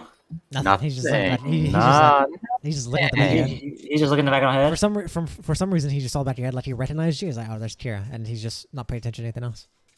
Hawkins, grab that seat right there. I'm gonna point to my right. Oh, that seat's taken, Newt. It's To not my bad, but right, not your right. Bit of a corner seat that you Please. should take. That's Kira's seat. My left. Yeah, like I said, that seat's taken. There's not a single open Right, seat. right here. Right there. Well, hey there, rat catchers. Good to see you back in town. Who's speaking right now? I'll kill them. You see a man who has slicked back hair. He has this very gleaming eyes. He almost looks into. You feel that anyone who wasn't a seasoned adventurer would probably be intimidated by him. But there's the guy behind the bar. He has Oh, these right. mud chops on his face, a scar on his right eye, a cigar in his mouth. You see, similarly, actually, Kira has a cigar as well, as he seems to have been chatting up Kira. And now that Oh, you're here, I realized something. We shouldn't stay here. We should go try and rest and get a horse. I mean, this could count as a rest, you know, if we Yeah. just sit down to have a drink. We would take a drink and pass out because of it. Oh, well, so 1 second. That's... Sorry, lads. And Do you this want count as a to short snatch rest this if we chair? just chill here. if you just chill here long enough, yeah. If you don't do anything too strenuous. You kind of sit down. This man beside you, see he's eating like looks to be like some kind of turnip, and he kind of looks at you, kind of nods. Oh, he doesn't do it. He nods. Oh, Elizabeth, man, how strange. You're right. Yeah. Sorry. Do you mind if I steal this chair from you? It's not taken, is it? Oh, you're talking to the guards? Well, the man who's talking to you is These people right here. Which ones? The three at the thing? You'd recognize these. Yeah, are these city, three. These are city watchmen. And look at you. Who's asking? Well, Hawkins is asking. We're just messing. Take it. Take it. We don't. Oh. These seems they've been drinking a little bit. It seems they've been on break or something. You don't recognize any of these guards, but they dress the same as Ronald and any of the other ones you've seen. Oh, Go ahead. well, you lads enjoy your time. You as well. He's going to take the drink and pull up next to Newt. You pull it up, and you see once again the man who you pull up to. He's like, "Listen, man, how weird. Not that you weird, just rare." A little bit uncommon, yeah. Yes. Nice scarf too. That's also kind of Thanks. weird. It's a gift. He kind of looks over. He kind of looks over at all know, you. You guys like a I troop like or something? Y'all wearing the same scarf? We like to As he accessorize. sips on some drink. Very interested. Don't mind me. He goes back to eating. As you see, Bertley looks over. So, here for some drinks, huh? He's trying to talk with a cigar in his mouth. A little hard to understand them. Here for drinks. Newt yawns. Yeah. Here's the menu. I would suggest favorite swamp brew. Your friend here has tried some. However, your friend seemed a little bit peculiar on the money situation. How about normally I'd say there's a drinking contest. If you were here last night, you actually probably wouldn't have won. There was this halfling. He drained everyone out. Him and his pig were monsters behold. How much does it say on the menu for some swamp brew? Oh, you can open up the thing. The menu is on in the door. You're right. Oh my god, that's so intuitive. As So he neat. says, normally there's competitions to drink all, but it's early in the morning last night. Well, a lot of people had their hearts 25 broken. silver? However, I was talking to your Wait. friend here. I'd be willing to negotiate if you guys can send a message for me. She said people had their hearts broken. Might I insight of that? I'm just Sure, gonna you can get sign. I'm just gonna get some mead. I'm gonna buy one. Yes, And just I'm going to remove- get some vegetable stew. Oh Jesus. Okay. So be sure here. I'll do this. Accept. So that's 40. Remove 90. Topper doctrines. Yeah. You think And both of those should be in your inventory. I'm gonna need change for one, by the way. I imagine he gives me change. What do you give him? A silver? Yeah. He did you 10 topper. Remove your silver and add 10 topper doctrines. Yeah. And he lets Kit. You kind of realize he's talking. You hear him mention someone had their heart broken. They lost a drinking contest, and it's not super hard to realize. He mentioned a halfling and a pig, and there's not many halflings and pigs you know. He's talking about Shlomo, Okay. Pig Rider, and Sir Oinkalant, and you encountered them, and he was drunk off his ass. You assume that he probably came here. They had a drinking contest. He probably won, and it broke the hearts of a bunch of men who thought they were better drinkers. Damn. Yes. So he How basically dare showed them you? up. We should kill him. He says, as I said, though, if money's your issue, I'm not against covering your bill if you can do something for me. That may be out of your way.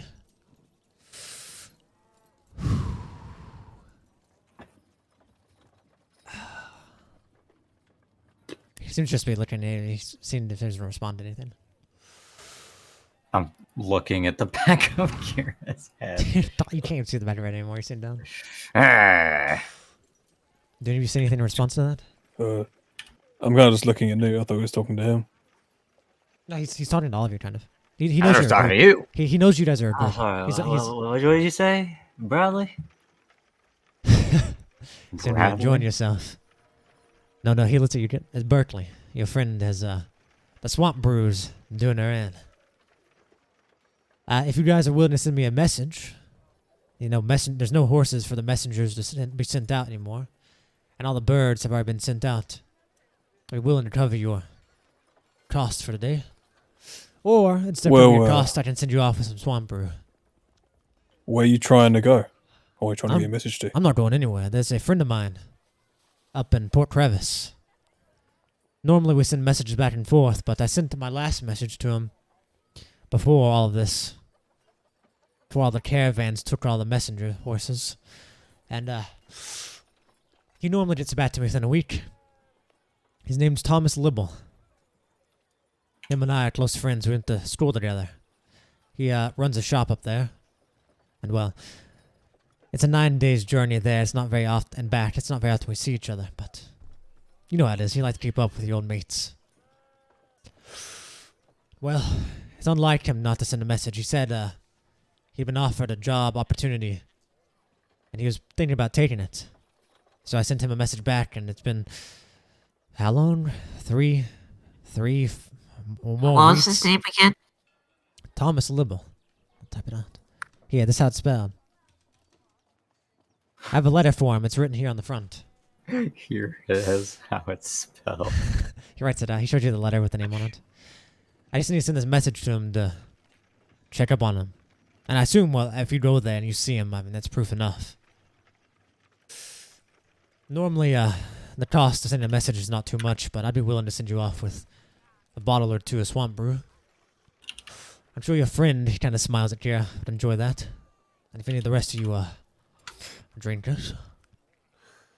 I tell ya, swamp brew's the best brew you ever have.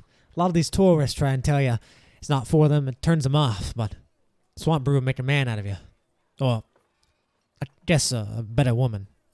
If you're not a man. I mean, I guess we're going up there anyway, right? Might as well. Are you? Perfect. Your friend said you had... Well, I asked your friend and... At Port Crevice, right? Yeah, your friend made a sly remark, but... Good to hear you going that way. Port Crevice, yes. That's usually where most people go from here. Either here or the hub. Yeah, we're going that way, so... it can't hurt. We can take a letter with us. Perfect. This is a letter to Thomas Libble. You should be able to find him up there. Just... Ask around. What's he look like? Middle-aged man. Kind of scruffy. Not too crazy. Looks pretty normal. He has a habit of not being able to wink with one eye. So ask him to wink, and if he blinks, you got the guy.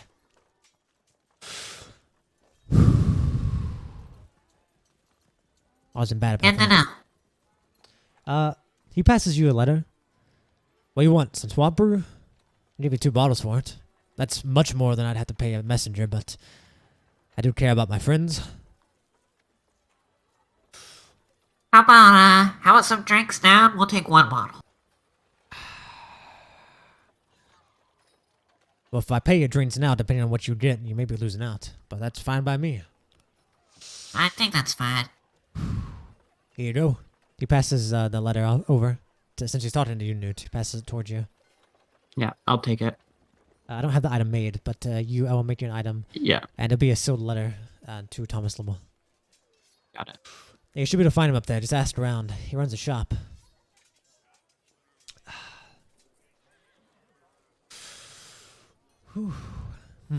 I got mead and a You cup see, of as swamp brew. he passes, he kind of you see behind him.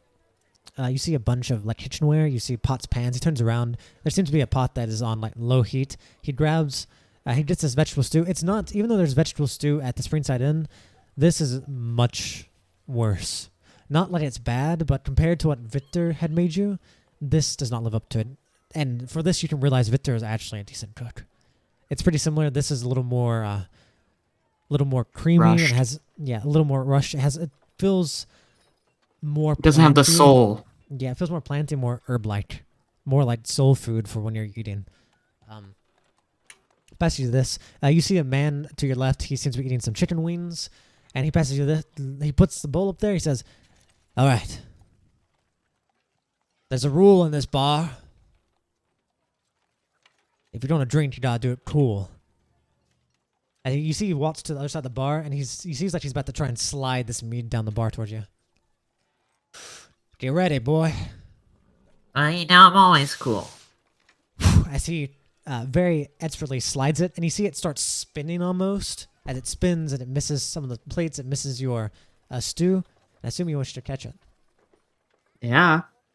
You pretty easily, as you're ready, you pretty easily catch it, and I want you to do me a roll of cool, a luck dice. A cool roll. A roll of cool. Do me a luck Watch dice. how cool I am.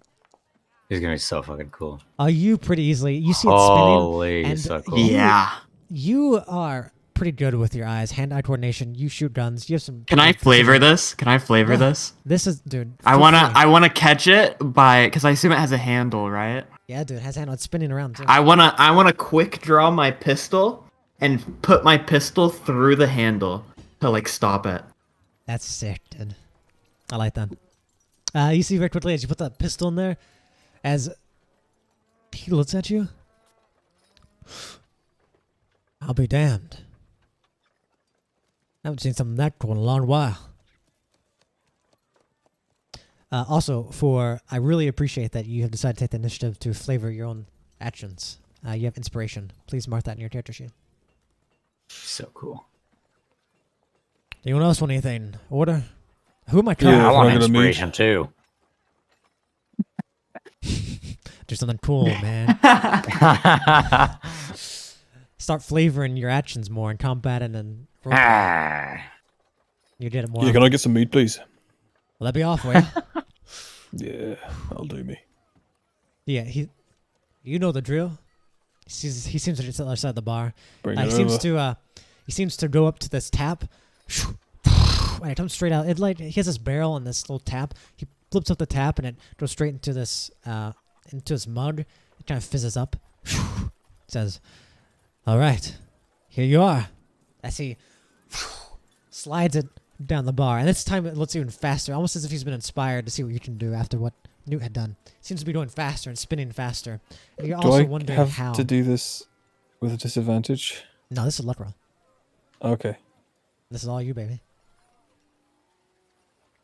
As it's spinning even faster, you're almost confused how it's staying in there. You catch it. It was a little bit. You still feel kind of tired and sluggish. Wasn't as amazing as Newt's, but you know, I mean, how do you catch it? All you. Oh, because It it was just really tired. So he kind of just like picks up his other arm with his left arm, and just kind of just holds it out and lets it fall. And he's like, "Oh, I can't be asked for anything else right now. I really need this." You see, almost a little. At first, he seems disappointed, but he's like, "I get it. Gotta take the edge off first. You don't look good. No offense, but you look like your friend here. You guys look fucking awful. You need a bath or something. You need to go see Lawrence. He will patch up your wounds." As he looks over, that's on the house as well. Don't worry about it. He looks to you, Ken. Thank you very much. Food's on the house too, if you. Well, I guess if I have to. I forgot to check his shit. They have here at the bar. You tell whenever you look at the menu, the Springside Inn seemed to be more fancy, but because of that and no business, they didn't have a diverse menu. But here, they have a more diverse menu. They have wings, they have food, they have bread. They have a lot of more like soul food, like stuff to eat while you're drinking. Much more diversity in their food. Where's his menu? Like, is it like one of those like so if you go pamphlets? To the yeah. Oh, you mean actually in yeah? Like in the world, yeah. Yeah, in the world, he has like a little kind of, you see like there's like these little lanterns that are here that light up, and then beside them they're like almost like when you go to a restaurant, it has like the little almost like tent like menu, and they're just kind of sitting around. All right. So I have propped up. I'll take a swamp brew. Ooh, sure thing. Anything to go with it? He kind of leans up. Your friend over there with the swamp brew got the vegetable stew, but I personally don't recommend. It needs like a booster sheet. I don't recommend taking more liquid with the swamp brew. I suggest something more tangible. Maybe I'll take a corn on the cob. Corn on the cob, yes. And don't forget you also have your cheese. So if you want to mix that. If I can, I wanna go over to Kit while he's saying this, and I wanna take off Kit's backpack and put it under him and like lift Kit up and put him on the backpack so he's a little higher You up. notice Newt is like, without being asked and like totally abruptly, is trying to like give you a booster seat or something. That's up to What are to you take What are it. you taking my backpack for? Here. You gotta see over the bar if you're gonna catch it. Oh, okay, yeah, that's right. Thanks. I'll just sit on his bag.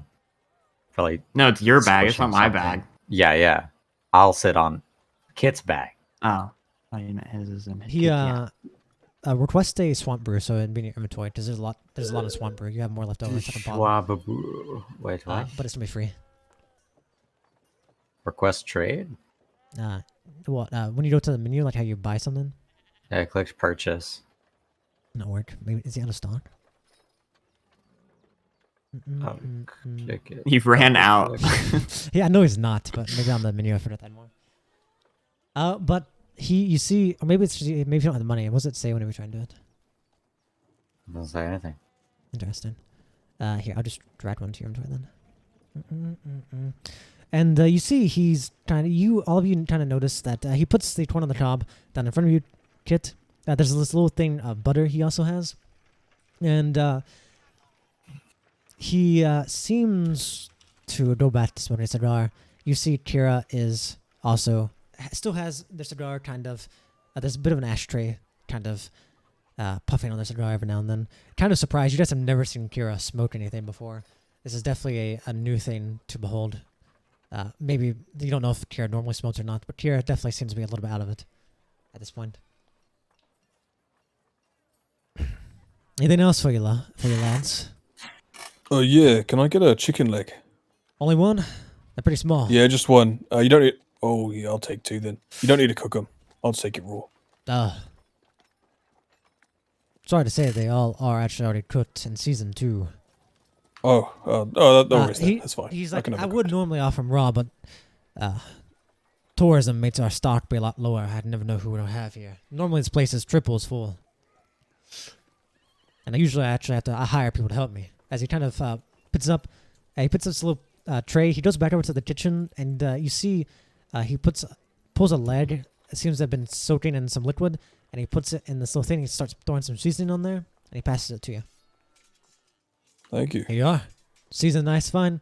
It's up to you. And each of you are free to, whenever you have your food and your drinks, you're totally free to deem how it tastes. That's if you wish to flavor it. It tastes really good and it gives me 4 levels. Okay, well, I like that. And he kind of looks at you. So I told your friend, if you guys are worried about money, Miss here seems to be enjoying herself quite a bit now. Don't know how cognitive she is, but if you're worried about money, since I'm not paying you, I'm just paying for your meal. The Rakash over there, or the Rashaka, back there, they've been asking for information. I know you lot went to the Springs, but they're more worried about the Maplewood Marshes. I know you just came from there. You guys have been the talk of the town. Who's the person he's pointing to? The people who had caught your attention earlier, the ones in the back, the 3 men who were kind of in this little corner talking to one another, looking around. Well, I wouldn't be against giving us some pointers for some coin. What do you think, Newt? Yeah, I don't mind. I think we can share some information with them. They've been asking around, but not many people. The only ones who really go out there into the swamps are the hunters, and well, usually they avoid things. No one goes out there to the... I don't know what you guys did, but you've been out there for a long time. No telling. I'm sure they'd be willing to pay you. They're Let's go find out. folk. Hawkins. Sure. Thank you. Sure. Thank you, Or we're bro. just gonna open his mouth, drop the bone and all in his mouth. Yeah, Not don't even think chewing, anything- just swallow. Yeah, Newt's gonna finish drops the rest it of in. his drink. Whenever you, Yeah. whenever you guys, whenever you taste the wing, it's heavily seasoned, a lot of pepper, a little bit spicy. I don't know if that's to your like or not, but a little bit spicy. And the meat is, as Kit has said, pretty good. Not good enough to give you 4 levels, but I mean, after having the shit beat out of you and being robbed, I mean, a drink's a drink. Also, Kit, if you're sipping on your brew, it is very strong. It has a very pungent smell, very green. Almost makes you question if you want to drink it. And you can tell this is very strong stuff. And it kind of, he leans forward. It's like, what do you think about it? And the two of you can walk over if you want. Not as bad as some of the shit that we have at home. You're damn straight it's not. It's my personal brew. I've been perfecting that for years. It's a swamp brew. You want to hear the catchphrase is, it's a swamp brew. It'll make a man out of you.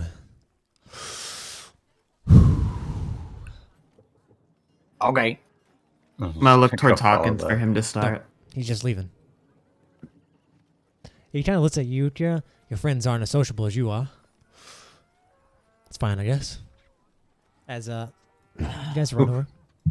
All right, lads. I hear you planning on going to the marshes. As they walk off, he passes you another cigar, Kira. Just to have, I guess. Or use it. I just nod at him. They look up. When you get to these guys, they look. At first, you would think they're kind of shady. Hawkins, you would think they're kind of shady as well, from what they look like. They have these heavy cloaks. They kind of shade their eyes. They all have a really long, really nice bow, and most of them have like a really strange curved blade. And they seem to have been talking. Curved swords. Sorry. We haven't unlocked these NPCs yet. They seem to be drinking and just kind of talking and looking around. And they saw you approaching, and they kind of looked up. And you see them. They have. You can tell they're humans. Any of you can do a history check if you want. If any of you have... I'll let you all do it normally. Hawkins, if you deem that you might know something more, if you would be more interested in like people who are known to like live the life of warriors, you can do advantage.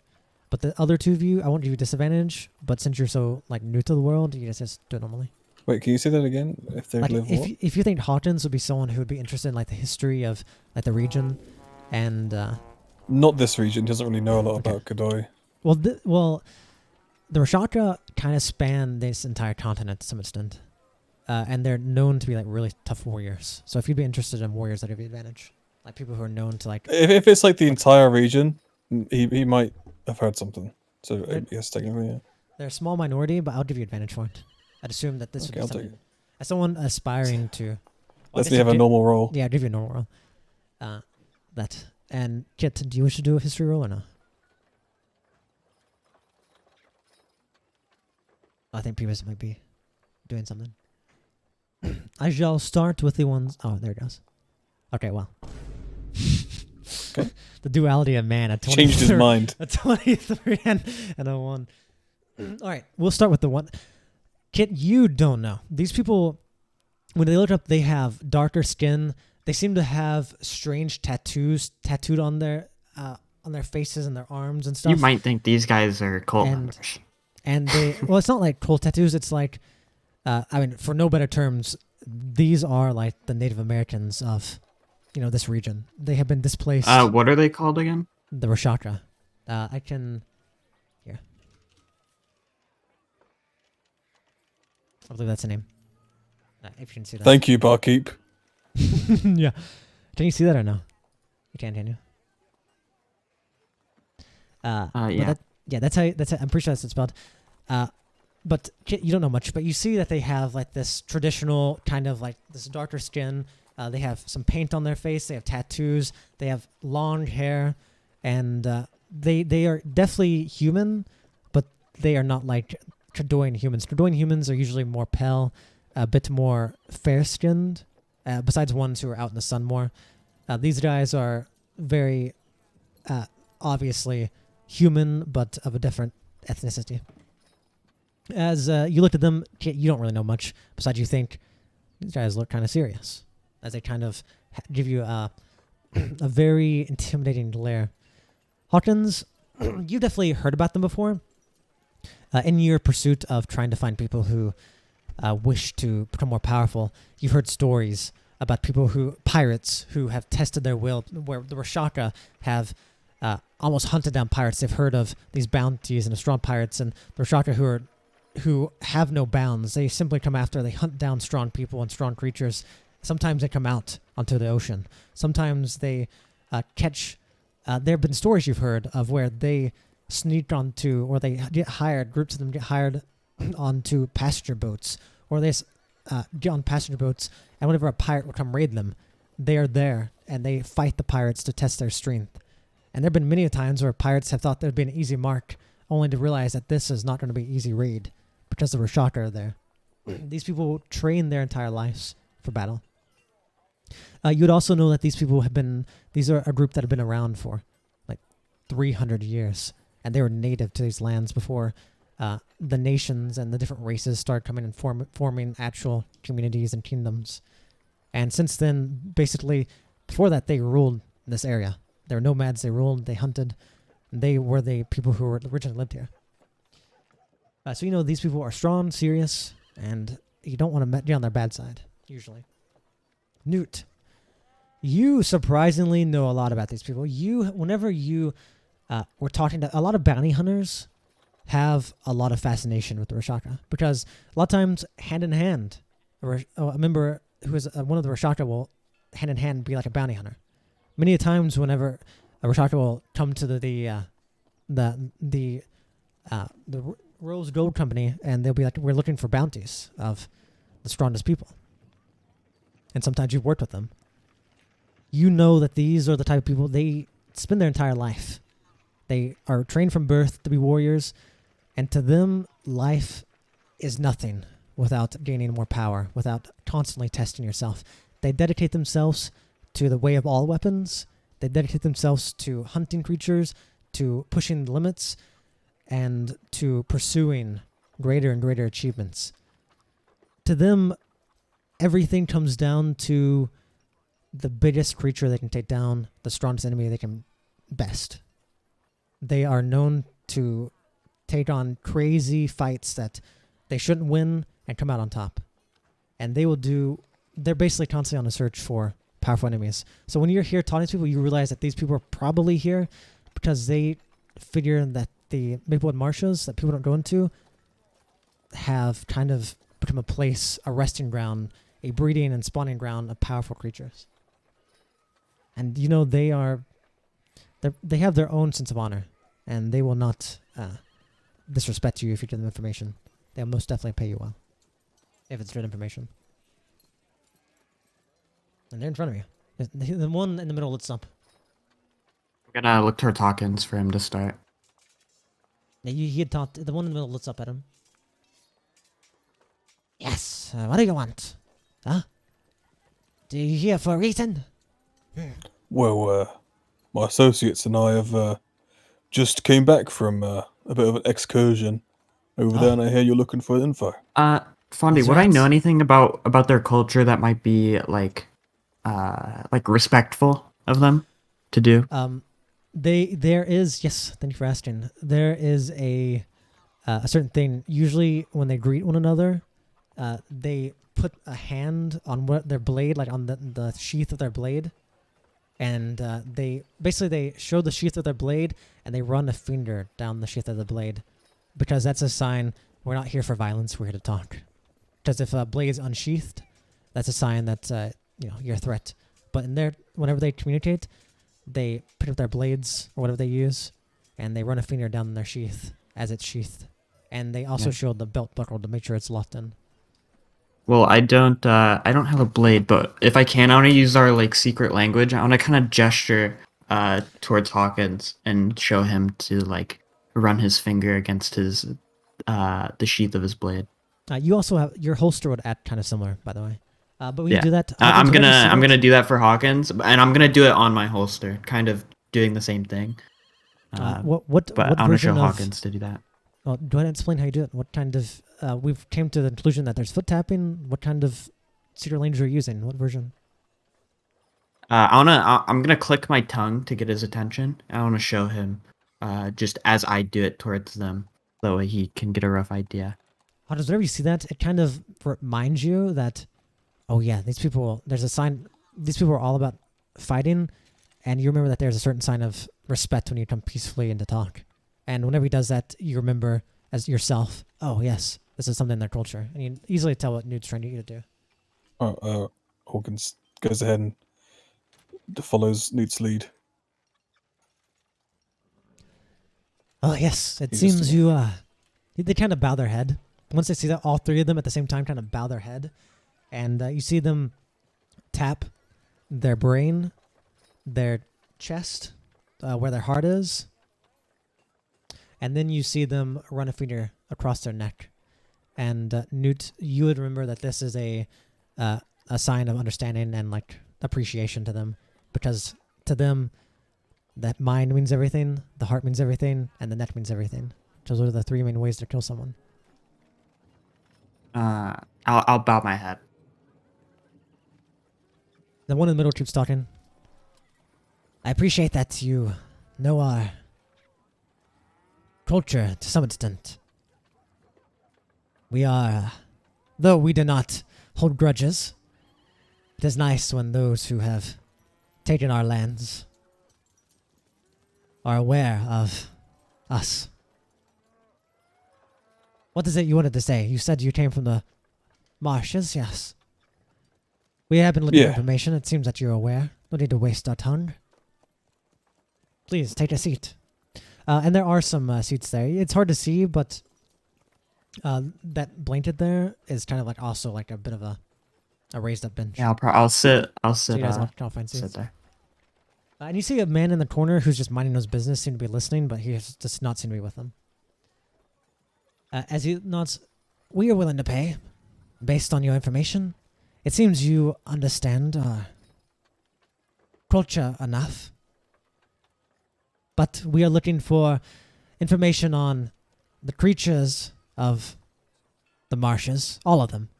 It might seem like a weak creature, but I would like to hear about them. Oh, excuse me, why? Pardon me? I'd like to know about each of them. Does not matter how weak or how strong you think they are. More information you can give us, the better. However, if you give us false information, we, sure you're aware, but we hold grudges. To lie is no better than to insult us. Well, a warrior does not be insulted. But, well, I do not wish to insult you with that. You seem like honorable people.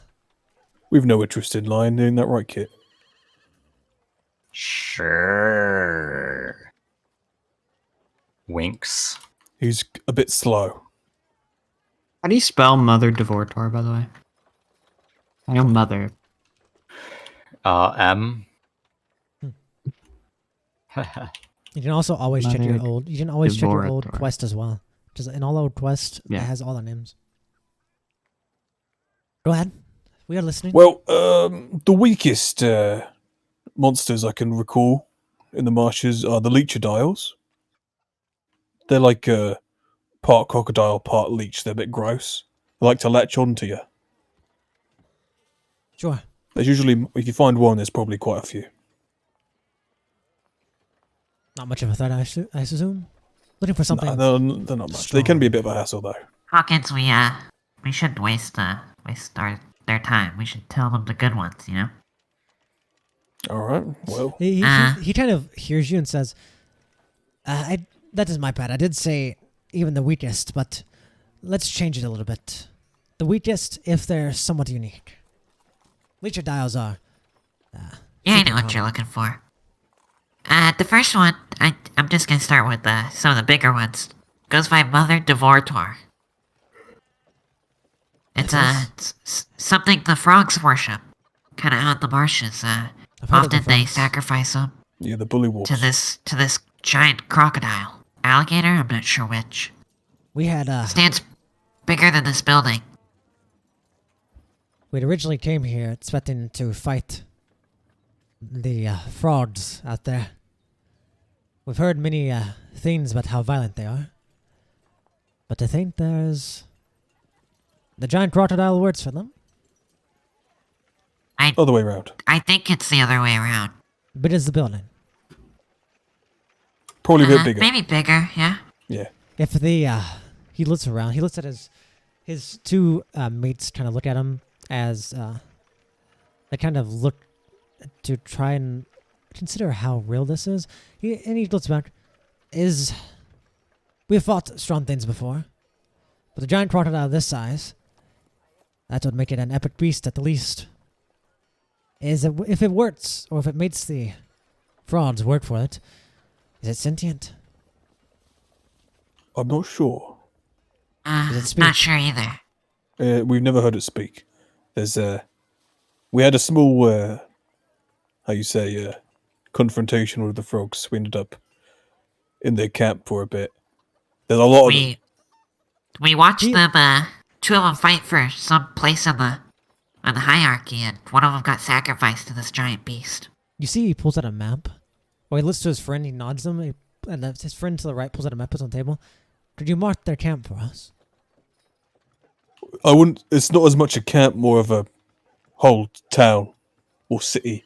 There's with the bottom of my heart, if it's just the three of you, far too many for you to handle. There's a lot. I was extremely surprised. Pockets.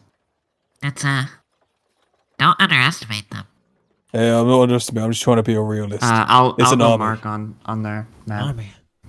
Plus, I do not plan on, we are warriors, not generals. We're not fighting an army, but to be able to scout out their land and find out the best ones to fight. Oh yeah, there's I'll mark. they have a lot of scouting parties, so I'm sure you'll run into a few groups if you spend enough time in the marshes. I'll mark out on the map. And we appreciate It's it. it'll be unlucky. It'll be unlikely for you to be able to communicate with them though. Not a lot of them understand, our tongue. He, the one in the middle kind of smiles. Warriors only need to communicate with their blades and their lives. That speaks many more, much louder They're than mainly with words. arrows. Oh, we use arrows as well. All of us use different weapons. As he looks over, he's like, "Are there any of these frauds that are special? That'd be worth a hunt?" There's a few, but I've never seen them leave the camp or the town. Let the lure him out. As he says that kind of to one of his mates. There's one of them wears just a full suit of armor. The only one I've seen wearing metal. What's an armor? That's why Sir Todeville. Called Sir Todeville. It seems perhaps I was... He looks at his brother. It seems perhaps I was being a little bit too eager in saying this was a foolish trip. Fraud and full plate. Called Sir Todeville. How strange. There's also someone named Pythonesium. Can't forget about him, Hawkins. Oh yeah, that guy, I don't trust him. Makes magic out of potions. He was in the fight that one of them got sacrificed and he was the winner. A mage? Like an I guess alchemist. kind of. Yeah, more of an alchemist. He doesn't really look like a frog, but I mean, he's part of the group, so. We'll go check out the frauds. There's bound to be more creatures. We may even go check out depending on how far we go. We need to buy supplies. But we were considering looking into Mount Matrod. Then at the volcano.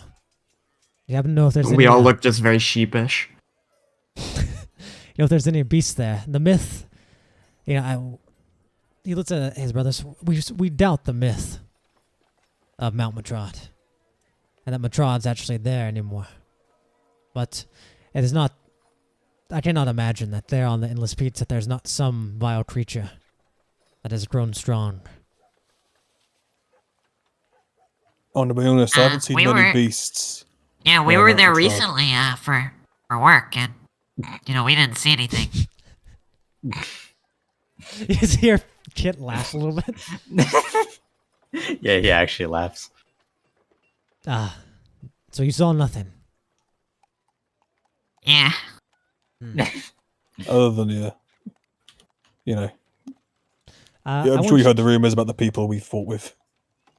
Newt, make a deception check, and I believe you have advantage now because you have poker face. Was Newt lying, though? Well, he said. Well, he just said so you saw nothing. And he's like, yeah. Oh, okay, fair enough. Technically, he's definitely knows a lot more. Okay, he looks at you. He's like, we're not gonna have a way to go there. That's far. And what else is out there? And he Oh, this one comes with a little bit of a story. Sure. The guy we fought, named Sothis, giant snake, had the head of a human, almost. Face of a human. They kind of stop and they look around. A naga? Yeah. So there is out a in the naga out swamps. there. We thought that there might be such a creature. There was. He bested us, but well, hold on, that's where the story comes in. He took us back to his cave, and we were all alive within a few days' time, and gave us a choice. He said we could walk out of here, but to hear him out, there's another snake out there, a naga. And we've heard other stories recently, but they go by Anthros. She apparently couldn't be damaged by Sothis, who is rather strong. So I imagine she's much stronger. We've heard stories of having arms of other snakes, and almost like a Medusa of the Nagas. Their eyes go a little bit wide, and they're definitely listening, but they seem to have been caught up on something else. As one of the most speaks, you were bested by a Naga, and you're alive. Well, the Naga would have killed you. The one that bested us is dead now, but... How did he best you if he didn't... if... you killed him? A little too much faith in letting us live. So what? He bested you and captured you? Yeah. I mean, we're alive, so he didn't kill us. Did you... He seems quite down. Did you kill him? My group did. Did you take anything from there?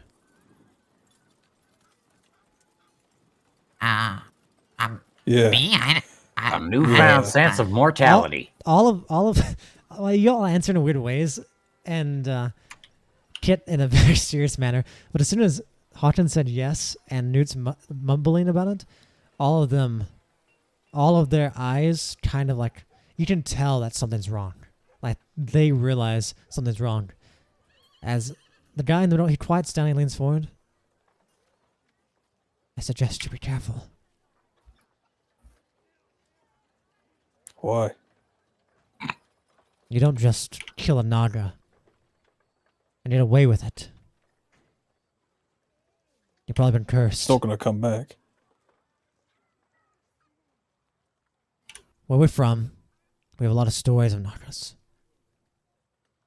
Many Rashakra have died trying to fight them. Not because they couldn't best them, but randomly in the middle of the night, they'd be found dead a couple weeks after they killed it. And every time it's because they had stolen something from it.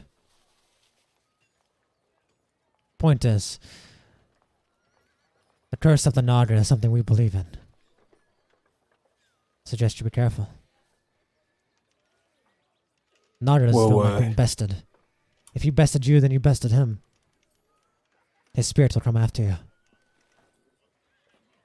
I appreciate the warning. I will keep that in mind.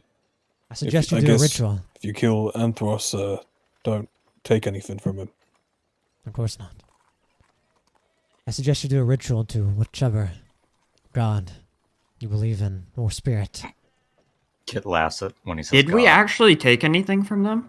Because I think it was Stavros. Yeah. Kira's got the Kira's loaded with all the stuff. ring You got the thing. staff, yeah. Ring and The stuff. staff. Yeah. And I've got a remembrance stone, which I don't think counts, but it's from the cave. Well, I didn't take anything. So good luck, guys. You think their problems are not yours? Anyway, I know they are, okay? They go on and said, anyway. What else? What other creatures are out there? Any other strange being? Hong is gonna have give Newt a look to see, should I mention that, Vegans? Newt's They gonna They go. probably I just think- already I know think about that's the it. Vegans. He's gonna point I don't at the think we have flower anything bracelet, else. look at it a little bit, should I mention that? I mean, there's this little vegetant creatures running around, but as a kind word, I don't know if you should mess with them. Why do you say that? They're Kind of not word worth makes your it sound like time, a and I'm personally in good relations, so. But Attacking you know, them is basically attacking a child. yeah, They're harmless. I'd appreciate it out of good faith in this information about the frogs that you guys leave the vegetants alone. Given they're not worth your time. I think Jen nods. I think we're more interested in the Fraudolians, or the frauds. Not that he knows that they were called Fraudolians. We're more interested in the frauds that we came here for in the first place. But if we run into one of those vegetants, well, it is a statement. The Rashatra believe you must kill something once. At least once in your life. I understand. Well, try not to, kill them all. Please don't. Well, I like them. If they're not worth a fight, there's no reason to. We're not, as we said, we're not the ones who. We're warriors, not those who genocide. All right. Well, I think that's everything, right? I think that's it. I appreciate it. Here, he's going to.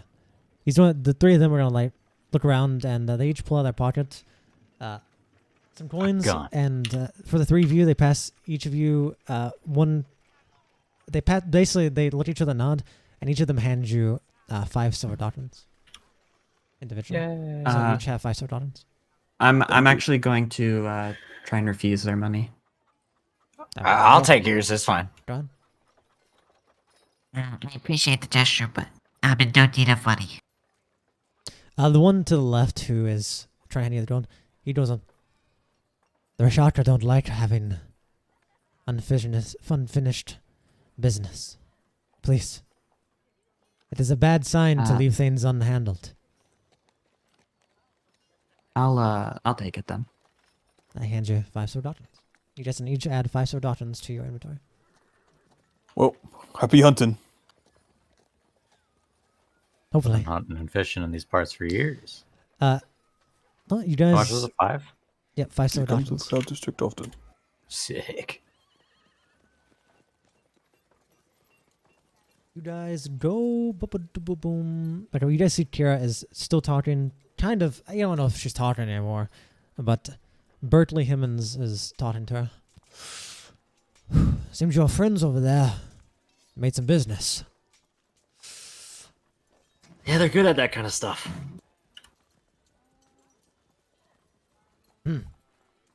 Interesting. Orange, you as you're walking past, you walk past this bookshelf. Kind of confused why there's a bunch of a bookshelf in a bar, but decoration, you guess. Can I peruse the titles? If you want. Most of it seems just to be almost like this world's version of magazines, like stuff that doesn't really have much substance besides, oh, you look at it, oh, that's interesting. Kind of some news documents. What do they have on the top shelf? Very top shelf, you see, throwback, you see a book about a woman and a goblin. It seems to be goblin smut. Let's go. Oh. Wonder where I got that one from. Fawnde, have we been here long enough to short rest? You just I'll take a short rest. Do I lose exhaustion? Yes, I'll let you lose exhaustion. Kira, I have a question about Kira. Does Kira wear that ring or no?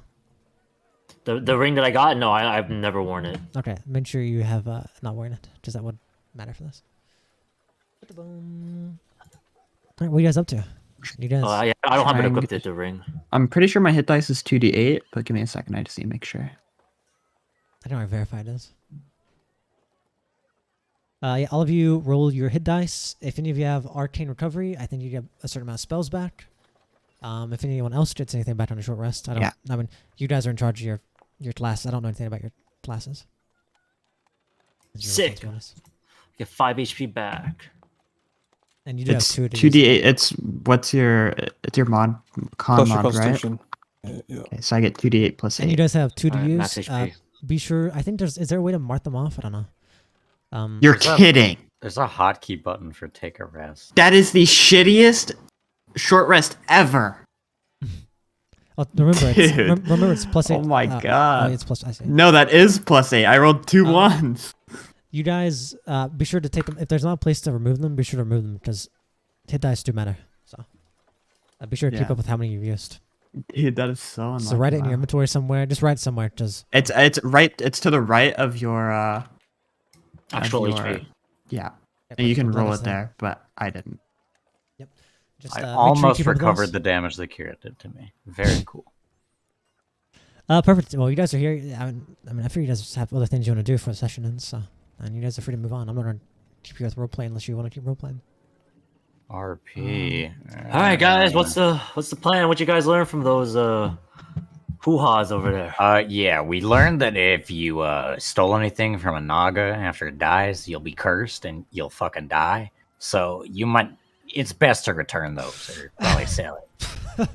Do we have anything that's from a Naga? You hear Bertley Himmons laugh a little bit.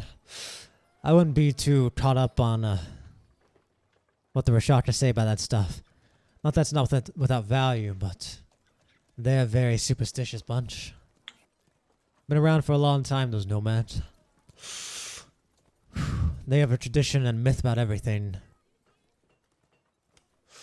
Yeah. Anything Kira doesn't really mind what if she dies. It's just a game after all. Beavis, I don't want to have to get rid of your HP to stop back, man. Okay. Watch your mouth.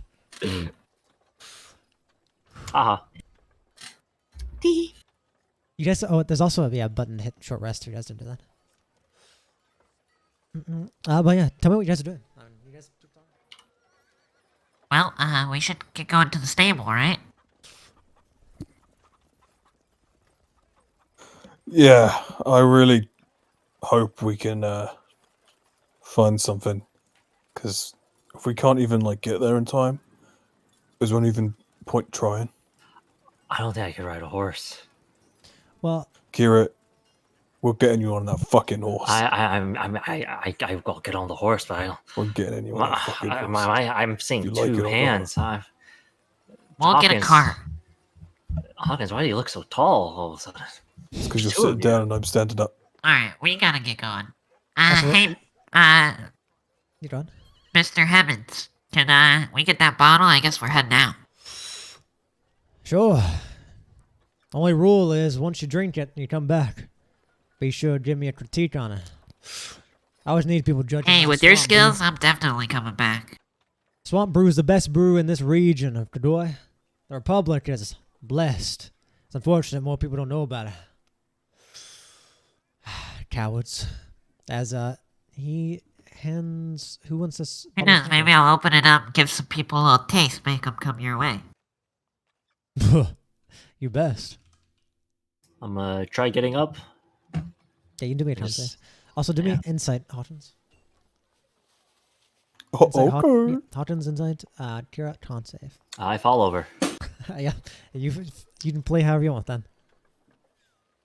Hawkins, you're right. It almost feels like there's no reason if there's horses here, but at the same time, you probably figured. I mean, you might have to walk to Port Crevice, but they might have horses there, or even wagons. That's like the biggest port town there is.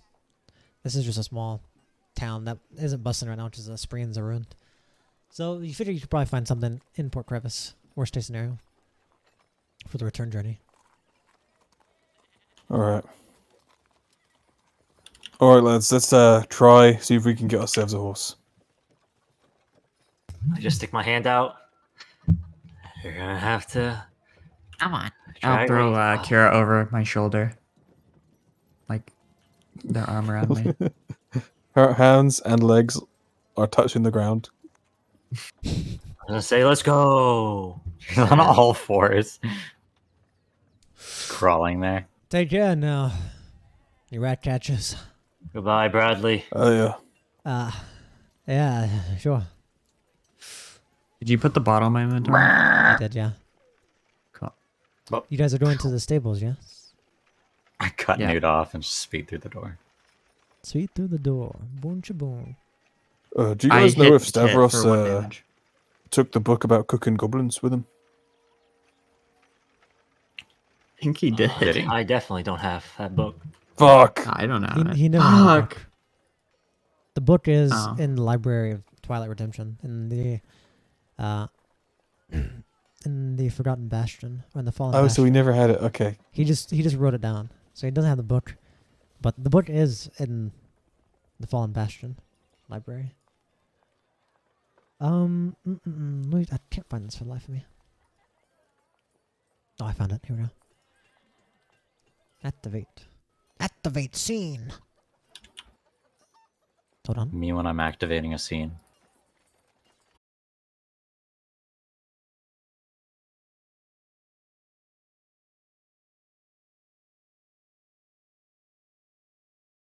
That's meta, dude. We can't see yet. Oh, I wonder if they have two. Yeah, I bet you I bet guys- you all my money that they have too. As you guys are walking, you guys have to go. You kind of avoid the market the best you can. You kind of walk around the market. You keep walking. You go down some streets, walk past the town hall, because this is on the other side, basically, of the town. It takes you probably about 30 minutes walking to get over here. Pretty big town, actually. As you get over here, as you start approaching, you see a large sign, and it's near the farmlands that are inside Maplewood walls. You see a stable. Looks pretty simple. It has a thatch roof, wooden outside. Doesn't look like anything really nice, nothing spectacular. And it says the Fairman Stables from the community of farmers. And you remember, as was mentioned earlier, that's, I think, the Kira by Berkeley, or by someone. That it seems like a bunch of, by Loudgrad, that's what it was. All the farmers kind of come together. You guys are here. All right, Kit. This is where you come to shine. Okay, so is this part here like a gate? You walk into It's this? just like a little fence thing. You can go under. It's like above it, yeah. Ahem. Excuse me, sir. Oh, hello. How are you? Me and my adventuring party here would be willing to part with some gold in exchange for some of your fine horses. There'll be no need for gold. To rent a horse is only 5 silver drachms a day. Of course, with some insurance. To buy a horse is 75 silver drachms. What to say, gang? So we just buy one. If we're going to buy one, we might need 2 to carry all 4 of us. Can we How just many get a horses cart? do you have? I bet you Well- have 2. He kind of points over. Normally we have a lot more, but the Squall Knights, it's been an honor to be able to serve them. I've came in and taken all the good horses. So unfortunately, he points over there to in the back corner. We have little Missy back there. She's currently 8 months. Actually, I don't know how long her horse is pregnant for. She's currently in her last stage I'll look it up for you. of pregnancy. So I don't think she's gonna be of much use to you all. It'd be animal cruelty to let you take her. You know, I read online that. Wait, hold on. Don't Can count I that. do a Don't count nature that. check Please to don't try and count that. remember? How much for a cart? We don't sell carts. Well, we could, but not a wagon, which I'm sure you'd be needing. Our carts are for hay. I mean, I think that'll do.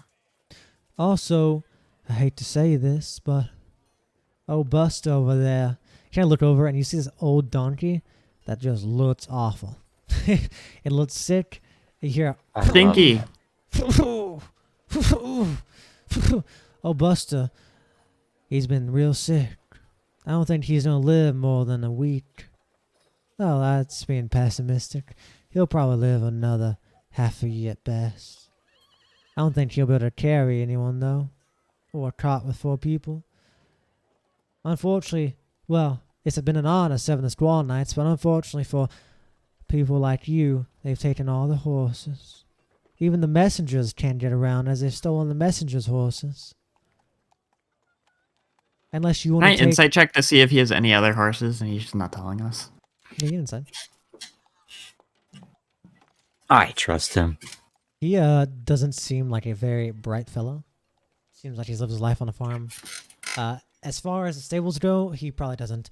You know that each farmer sends horses here, so farmers might individually have horses, but all the ones they put up for rent or to be sold seem to Guys, have we know taken. that one farmer that wanted us to go check out the church. I'm sorry that I can't help you, but I also can't let you take little Missy if she's pregnant. You don't want to be riding a horse and have a little calf pop out.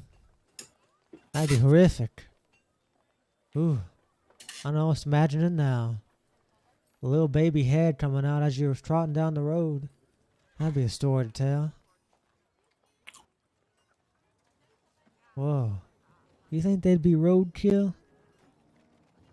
That's kind of gruesome. I don't want to think about that. And old Buster, well... Oh, what do you guys think? Sit on him and he's gonna die. He's just talking. He's not even talking to you guys. He's like looking off, just talking. He's doing I'm that just old staring at the southern horse. thing. That's so rude. What do you guys think? Well, I don't know. I guess it's up to you all.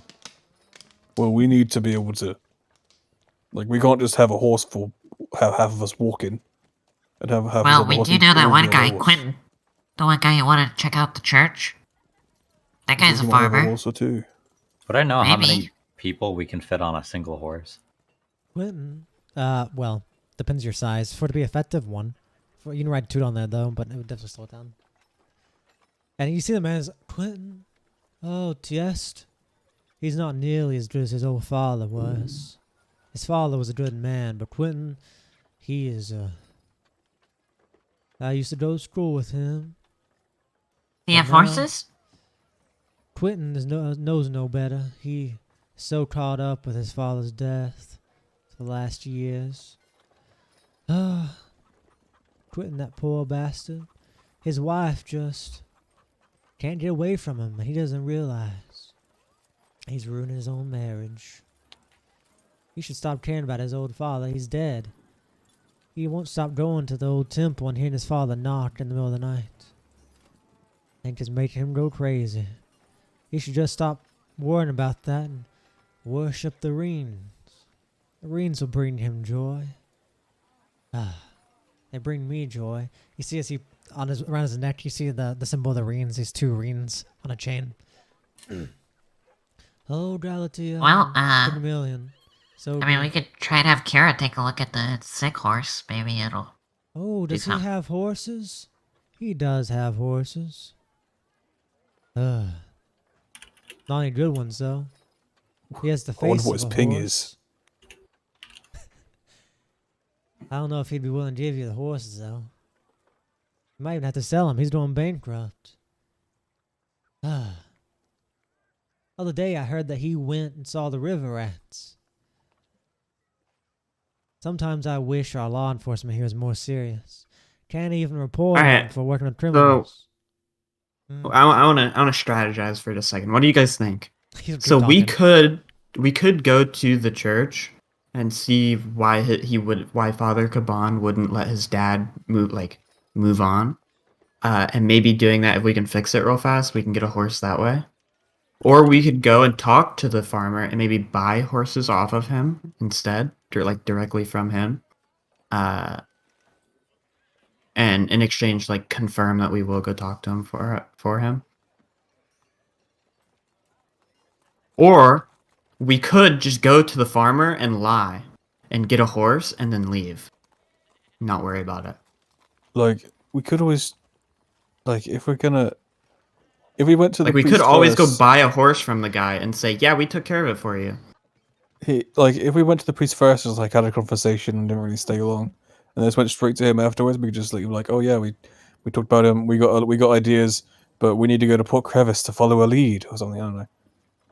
Yeah, we have to go get something for priesthood. Father Caban to Yeah. do that. I think that would work.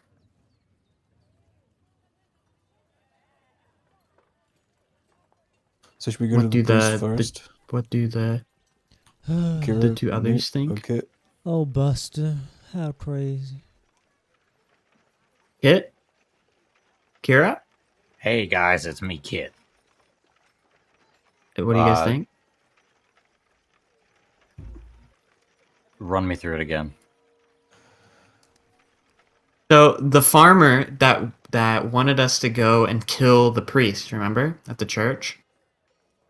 Our plan is, because I told the farmer that we weren't going to kill him. but we would go look into it. Like, we would keep things civil. So the plan is we could go talk to the church guy for a minute, see if we can clear it up real fast. If we can't, then we'll go to the farmer after. Like, oh yeah, we're following a lead right now, but we have to go to Port Crevice. Could we buy horses off of you? And then we'll do it that way. So that way he thinks we're working for him, but we're really just needing the horses. Okay.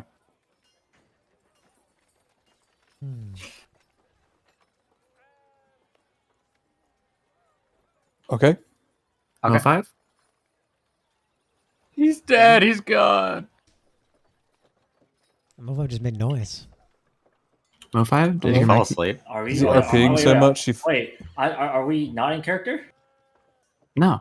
Well, half an hour. What did We're you think? We're both strategizing. five Yeah, in they're trying to character. figure it out. Oh, yeah. I mean, in that case, yeah. All right, perfect. Are you guys just going to leave this man to ramble to himself and go off to the church, I'm assuming? Yeah. Question of the day. Do you guys want to do this next week or you want to do it today? I think we do it next week. Yeah, next I'm week's tired. I think we start Yeah, man. fresh. Perfect. Okay. That We've works been fine. going for a while now.